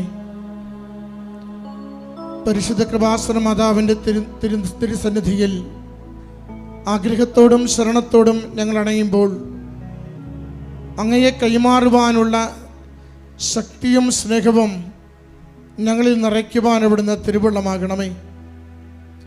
ഞങ്ങളുടെ സ്വാർത്ഥതകളെ, വെറുപ്പുകളെ, കലഹങ്ങളെ, അഹന്തയെ കുറയ്ക്കുന്നതിന് ഞങ്ങളെ അവിടുന്ന് സഹായിക്കണമേ. ഈശോയെ, അവിടുത്തെ കരുണ, അവിടുത്തെ സ്നേഹം, അവിടുത്തെ സമാധാനം, അവിടുത്തെ ക്ഷമ, സഹനം ഞങ്ങളുടെ ജീവിതത്തിൽ ശീലിക്കുവാൻ ഞങ്ങളെ ഇവിടുന്ന് പഠിപ്പിക്കണമേ. ഉടമ്പടി ജീവിതം ദൈവനാമ മഹത്വ ജീവിതമെന്ന് തിരിച്ചറിയുവാൻ ഞങ്ങളെ ഇവിടുന്ന് സഹായിക്കണമേ. ദൈവസ്നേഹത്താൽ ഓരോരുത്തരോടും ഇടപഴകുവാൻ ഞങ്ങളെ ഇവിടുന്ന് അനുഗ്രഹിക്കണമേ. ഭൗതികമായ നേട്ടങ്ങൾക്കപ്പുറം അവിടുത്തെ നാമത്തെ ലോകത്തിന് കൈമാറുവാൻ, അവിടുത്തെ സ്നേഹത്തെ ഓരോ പ്രഭാതത്തിലും പുതുതായി പങ്കുവയ്ക്കുവാൻ, അവിടുന്ന് ഞങ്ങളെ കരുതുന്നത് പോലെ ഞങ്ങളെ ഏൽപ്പിച്ചു തന്നിരിക്കുന്ന ഓരോരുത്തരെയും കരുതലോടുകൂടി സ്നേഹിക്കുവാൻ ഞങ്ങളെ അവിടുന്ന് സഹായിക്കണമേ. പരിശുദ്ധ കൃപാസന മാതാവിൻ്റെ സവിശേഷമായ സംരക്ഷണം, അത്ഭുതകരമായ അടയാളങ്ങളിലൂടെ ഞങ്ങളുടെ ജീവിതങ്ങളെ കൂടുതൽ വിശ്വാസത്തിൽ ആഴപ്പെടുത്തുവാൻ അവിടുന്ന് ഈ നാളുകളിൽ ഞങ്ങളെ സഹായിക്കണമേ. ഇത്ര ദൂരം സഞ്ചരിച്ച് ത്യാഗത്തോടെ അമ്മ മാതാവിൻ്റെ തിരുനടയിൽ അവിടുത്തെ ദിവ്യകാരുണ്യത്തിൻ്റെ സന്നിധിയിൽ ഞങ്ങളെ തന്നെ സമർപ്പിച്ച് പ്രാർത്ഥിക്കുമ്പോൾ അവിടുത്തെ ദിവ്യമായ സ്നേഹം അനുഭവിക്കുവാൻ, ഞങ്ങളെ വേദനിപ്പിച്ചവരെയും ഞങ്ങൾ വേദനിപ്പിച്ചവരെയും ഞങ്ങൾ ക്ഷമ കൊടുത്തും ഞങ്ങൾക്ക് ക്ഷമ തേടിയും ഈശോയെ അവിടുത്തെ സന്നിധിയിൽ കൃപകൾക്ക് വേണ്ടി പ്രാർത്ഥിക്കുവാൻ അനുഗ്രഹിക്കണമേ. അനുഗ്രഹത്തിൽ നിന്നും കൃപയിലേക്ക് ഞങ്ങളുടെ ജീവിതത്തെ വളർത്തണമേ. ഈശോയെ, ഞങ്ങളുടെ താൽക്കാലികമായ നന്മകൾക്ക് വേണ്ടി ആവർത്തിച്ച് പ്രാർത്ഥിക്കുന്നതിനപ്പുറം അവിടുത്തെ നാമത്തെ കൂടുതൽ പേരിലേക്ക് കൈമാറുന്നതിന് ഞങ്ങളുടെ ജീവിതത്തെ വളർത്തുവാൻ അവിടുന്ന് അനുഗ്രഹിക്കണമേ. ഉടമ്പടിയിൽ ഞങ്ങൾക്ക് ആഴപ്പെട്ട ബോധ്യങ്ങൾ നൽകണമേ. ഉടമ്പടി ജീവിതത്തിൽ ഞങ്ങൾക്ക് വളർച്ച നൽകണമേ. ഞങ്ങളുടെ സ്വാർത്ഥതകളെ കുറച്ചുകൊണ്ട് അവിടുത്തെ സ്നേഹത്തിന് വളരുവാൻ ഞങ്ങളെ സഹായിക്കണമേ. അമ്മ മാതാവേ, ദൈവേഷ്ടത്തിന് കീഴ്വഴങ്ങിക്കൊണ്ട് ദൈവിക പദ്ധതിയോട് പൂർണ്ണമായി ചേർന്ന് നിന്നുകൊണ്ട് രക്ഷാകര ദൗത്യം പൂർത്തീകരിക്കുന്നതിന് തിരുക്കുമാരനെ സജ്ജമാക്കിയതുപോലെ ഈ കാലത്തിൽ, ഈ ലോകത്തിൽ ദൈവനാമത്തെ മഹത്വപ്പെടുത്തിക്കൊണ്ട് സുവിശേഷവൽക്കരണത്തിന് പങ്കാളികളാകുവാൻ ഞങ്ങൾ ഓരോരുത്തരെയും പ്രത്യേകമാവിധം സഹായിക്കണമേ. ഉടമ്പടി ജീവിതത്തിൽ അവിടുത്തെ നാമത്തെ പ്രകീർത്തിച്ചുകൊണ്ട് അവിടുത്തെ അടയാളങ്ങളെ സാക്ഷ്യപ്പെടുത്തിക്കൊണ്ട് ഞങ്ങൾ കൈമാറുന്ന അവിടുത്തെ വചനത്തിൻ്റെ, അവിടുത്തെ സ്നേഹത്തിൻ്റെ, അവിടുത്തെ ശക്തമായ ഇടപെടലുകളുടെ കൃപാസനം പത്രം അത് ദൈവസ്നേഹത്തോടുകൂടി കൈമാറുവാൻ ഞങ്ങളെ സഹായിക്കണമേ. കൃപയുടെ ഉപകരണങ്ങളായി ഞങ്ങളെ മാറ്റുവാൻ അവിടുന്ന് സഹായിക്കണമേ. ഈശോനാഥ, ഞങ്ങളായിരിക്കുന്ന അവസ്ഥകളെ, ഞങ്ങളുടെ എല്ലാ മരണത്തിൻ്റെ മേഖലകളെ, പാപത്തിൻ്റെ മേഖലകളെ അവിടുന്ന് അറിയുന്നുവല്ലോ. അവിടുത്തെ സ്നേഹത്താൽ പാപത്തെ വെറുത്തുപേക്ഷിക്കുവാൻ ഞങ്ങളെ അവിടുന്ന് ശക്തിപ്പെടുത്തണമേ. അവിടുത്തെ കൃപ കൊണ്ട് ഞങ്ങളുടെ ജീവിതങ്ങളെ നിറയ്ക്കണമേ. സമാധാനത്താൽ നയിക്കണമേ. സ്നേഹത്താൽ പ്രത്യാശയോടുകൂടി ഏത് വലിയ പ്രശ്നത്തിനും അടിയുറച്ചെങ്കിൽ ശരണപ്പെട്ട് ജീവിക്കുവാൻ ഞങ്ങളെ അവിടുന്ന് സഹായിക്കണമേ. ഓരോ സങ്കടത്തെയും ഏറ്റെടുക്കണമേ. ഓരോ കണ്ണീരിനെയും ഏറ്റെടുക്കണമേ. എല്ലാ തകർച്ചകളെയും ഏറ്റെടുക്കണമേ. അവിടുത്തോട് ചേർന്ന് സഹിക്കുവാൻ ശക്തി നൽകിക്കൊണ്ട് അവിടുത്തെ കൃപ സ്വീകരിക്കുവാൻ ഞങ്ങളെ സഹായിക്കണമേ. ഞങ്ങളുടെ എല്ലാ ക്ലേശങ്ങളിലും, ഞങ്ങളുടെ എല്ലാ ദുഃഖങ്ങളിലും ഈശോയെ അവിടുത്തെ നാമം മഹത്വപ്പെടട്ടെ. ഞങ്ങൾ ഇല്ലാതായാലും മരണപ്പെട്ടാലും അവിടുത്തെ നാമം മഹത്വപ്പെടട്ടെ. അങ്ങയ്ക്ക് വേണ്ടി ഓരോ നിമിഷം ജീവിക്കുവാൻ ഞങ്ങളെ അവിടുന്ന് സഹായിക്കണമേ. പ്രയോജനരഹിതരായ ദാസന്മാരെ പോലെ ഉത്തരവാദിത്തങ്ങൾ നിർവഹിച്ചുകൊണ്ട് ദൈവനാമത്തെ പ്രകീർത്തിക്കുന്നതിന് വേണ്ടി ഈ ഉടമ്പടി ജീവിതം ഉപയോഗിക്കുവാൻ ഞങ്ങളെ അവിടുന്ന് സഹായിക്കണമേ. ഈശോയെ, ഈ നിമിഷങ്ങളിൽ ഞങ്ങളുടെ ആത്മശരീരങ്ങളിലൂടെ, മനസ്സുകളിലൂടെ കടന്നു പോകുന്ന ഓരോ നിയോഗത്തിന്റെ മേലും, ഞങ്ങൾ ആഗ്രഹിച്ച് പ്രാർത്ഥിക്കുന്ന എല്ലാ അപേക്ഷകളുടെ മേലും അവിടുത്തെ ആശീർവാദത്തിന്റെ വലതുകരം വിരിക്കണമേ. ഈശോയെ, അവിടുത്തെ സ്നേഹിക്കുവാൻ ഞങ്ങളെ സഹായിക്കണമേ. ഈശോയെ, അവിടുത്തെ കൃപ നിറയും വിധം അവിടുത്തെ ശക്തി നിറയുവാൻ അവിടുന്ന് സഹായിക്കണമേ. ഈശോയെ, അവിടുത്തെ കൈമാറുന്നതിന്, അവിടുത്തെ കുറിച്ച് സംസാരിക്കുന്നതിന് ഞങ്ങളുടെ അധരങ്ങളെ അവിടുന്ന് ശക്തിപ്പെടുത്തണമേ. ഞങ്ങളുടെ ഹൃദയത്തിൽ അവിടുത്തെ വചനം നൽകി സഹായിക്കണമേ. അവിടുത്തെ ദിവ്യ സ്നേഹത്താൽ ഞങ്ങളെ നിറയ്ക്കണമേ. ഒരുമിച്ച് അവിടുത്തെ നാമത്തെ മഹത്വപ്പെടുത്തി സ്തുതിച്ച് പ്രാർത്ഥിക്കുന്നു. ഹല്ലേലൂയ. യേശുവേ, സ്തുതി കർത്താവേ, ആരാധന മഹത്വം കർത്താവേ, നന്ദി കർത്താവേ, സ്തുതി കർത്താവേ. അവിടുത്തെ നാമത്തിന് മഹത്വം കർത്താവേ, അവിടുത്തെ കൃപയാൽ നിറയ്ക്കണമേ കർത്താവേ. ഹല്ലേലൂയ. രോഗങ്ങൾ അതെന്ത് തന്നെയായാലും കർത്താവ് ഏറ്റെടുക്കുന്ന സമയമാണ്. നിങ്ങളുടെ ഹൃദയഭാരങ്ങൾ നിങ്ങൾക്ക് എല്ലാവർക്കും കർത്താവിൻ്റെ അടുത്താരെ കയറി ഉശിരോടെ സാക്ഷ്യം പറയാൻ പറ്റുന്ന ഒരു ദിവസം സമ്മാനമായി ദൈവം നിങ്ങൾക്ക് തരും. നമുക്ക് സന്തോഷത്തോടെ അമ്മയുടെ മാധ്യസ്ഥത്തിന് നമ്മളതിനെ സമർപ്പിക്കാം. കർത്താവേ, നിൻ്റെ വിശുദ്ധ പൗരോഹിത്യത്തെ മഹത്വപ്പെടുത്തണമെന്ന് പ്രാർത്ഥിക്കുന്നു. കർത്താവേ, സഭയിലുള്ള സാന്നിധ്യം പ്രകടമാക്കണമെന്ന് പ്രാർത്ഥിക്കുന്നു. കർത്താവേ, സ്തുതിക്കട്ടെ മക്കളെ. എന്റെ കർത്താവിന്റെ ഉന്നതമായ നാമത്തില് കർത്താവിന്റെ ഓരോ മക്കൾക്കും വേണ്ടി പ്രാർത്ഥിക്കുന്നു. കർത്താവേ, നിന്റെ തിരുമുറുവാർന്ന് വലത് കരം, ആണിപ്പെടുത്താർന്ന അനുഗ്രഹത്തിന്റെ കരങ്ങള്, ആണിപ്പെടുത്താർന്ന അനുഗ്രഹത്തിന്റെ കരങ്ങള് ഓരോ മകന്റെ മേലും, ഓരോ മകളുടെ മേലും കർത്താവെ പതിപ്പിക്കണമെന്ന് പ്രാർത്ഥിക്കുന്നു. കർത്താവേ, സ്വർഗം തുറക്കണമേ. കർത്താവേ, അങ്ങയുടെ പരിശുദ്ധ രക്തത്തിന്റെ വിലയായ പരിശുദ്ധാത്മാവിനാൽ അങ്ങയുടെ മക്കളെ നിറക്കണമെന്ന് പ്രാർത്ഥിക്കുന്ന കർത്താവേ, അസ്ഥിരോഗികള്, നടുവേദനക്കാര്, ഇടുപ്പൽ വേദനയുള്ളവര്, സന്ധിബന്ധങ്ങൾ മരവിപ്പുള്ളവര്, മാംസപേശികളുടെ വേദനയുള്ളവർ, നീർക്കട്ടലുള്ളവര്, വാതരോഗികള്, കർത്താവിന്റെ നാമത്തിൽ സൗഖ്യം പ്രാപിക്കട്ടെ. ഈശോ, ഈശോ, ഈശോ, നിന്റെ വിശുദ്ധ പൗരോഹിത്യത്തെ മഹത്വപ്പെടുത്തണമേ. കണ്ണുനീരോടെയാണ് അവർ വരുന്നത്. ഞാനവരെ ആശ്വസിപ്പിച്ച് പറഞ്ഞേക്കും. എന്നാൽ ചെയ്ത കർത്താവിന്റെ വാക്കുകള് ഇപ്പോൾ നിറവേറട്ടെ, ഇവിടെ നിറവേറട്ടെ. മക്കളില്ലാത്തവര്, സാമ്പത്തിക കടങ്ങളെ വലയുന്നവര്, ഭവനരഹിതര്, പഠിക്കുവാൻ നിവൃത്തിയില്ലാത്ത കുഞ്ഞുങ്ങള്, ജോലിയില്ലാത്തവര്, ജപ്തി നടപടി നേരിടുന്നവര്, നാട്ടിലെ ജോലിക്കും വിദേശ ജോലിക്കും തടസ്സമുള്ളവര്, പാർപ്പിടമില്ലാത്തവര്, തലചായ്ക്കിന് ഇടമില്ലാത്തവര്, സമാധാനമില്ലാത്തവര്, മാതാപിതാക്കന്മാര്, ഭാര്യ ഭർത്താക്കന്മാര് പിരിച്ചു താമസിക്കുന്നവര്, കർത്താവിന്റെ നാമത്തില് മാരകമായ തടസ്സങ്ങള്, ജീവിത ദുരിതങ്ങള് യേശുവിന്റെ നാമത്തിൽ മാറിപ്പോകട്ടെ. ശ്രുതിക്കട്ടെ.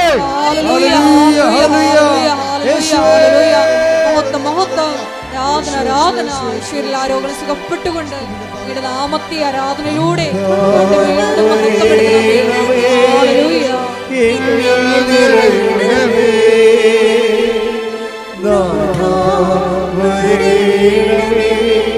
സൗഖ്യം നൽകണമേ, നാഥാ വരേണമേ, എന്നിൽ നിറയണമേ, നാഥാ വരേണമേ, സൗഖ്യം നൽകണമേ.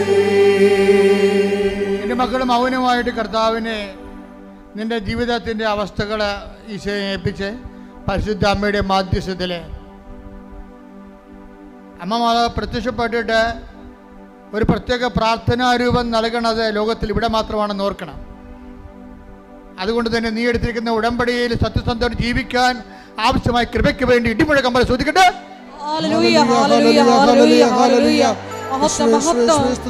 അധിക കൃപ നൽകണമേ.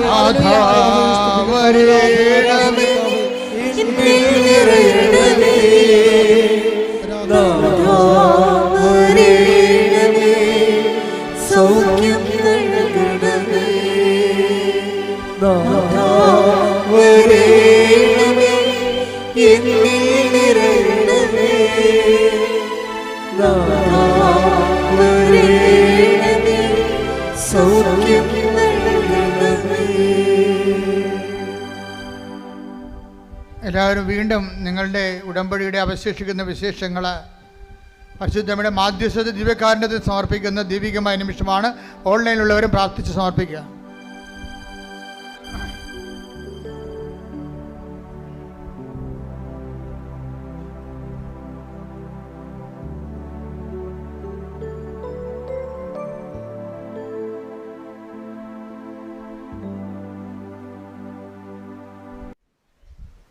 ഒരിക്കൽ കൂടി മരിയനുടമ്പടിയിൽ സമർപ്പിച്ചിരിക്കുന്ന എല്ലാ വിഷയങ്ങളും ദൈവമാതാവിൻ്റെ മധ്യസ്ഥയിൽ ദിവ്യകാരുണ്യ സന്നിധിയിൽ സമർപ്പിച്ച് ഒരു നിമിഷം നമുക്ക് മൗനമായിട്ട് പ്രാർത്ഥിക്കാം.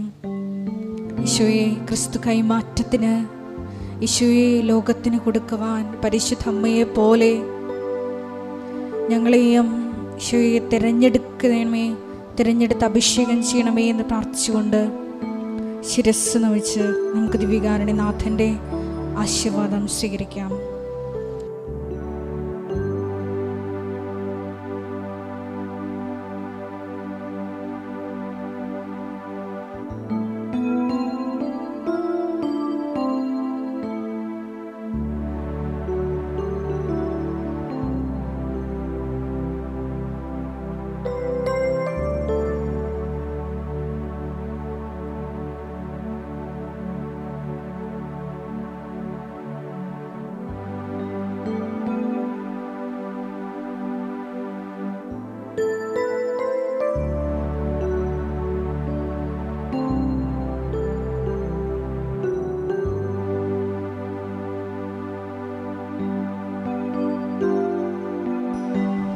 പരിശുദ്ധ പരമമാ ദിവ്യകാരുണ്യമേ,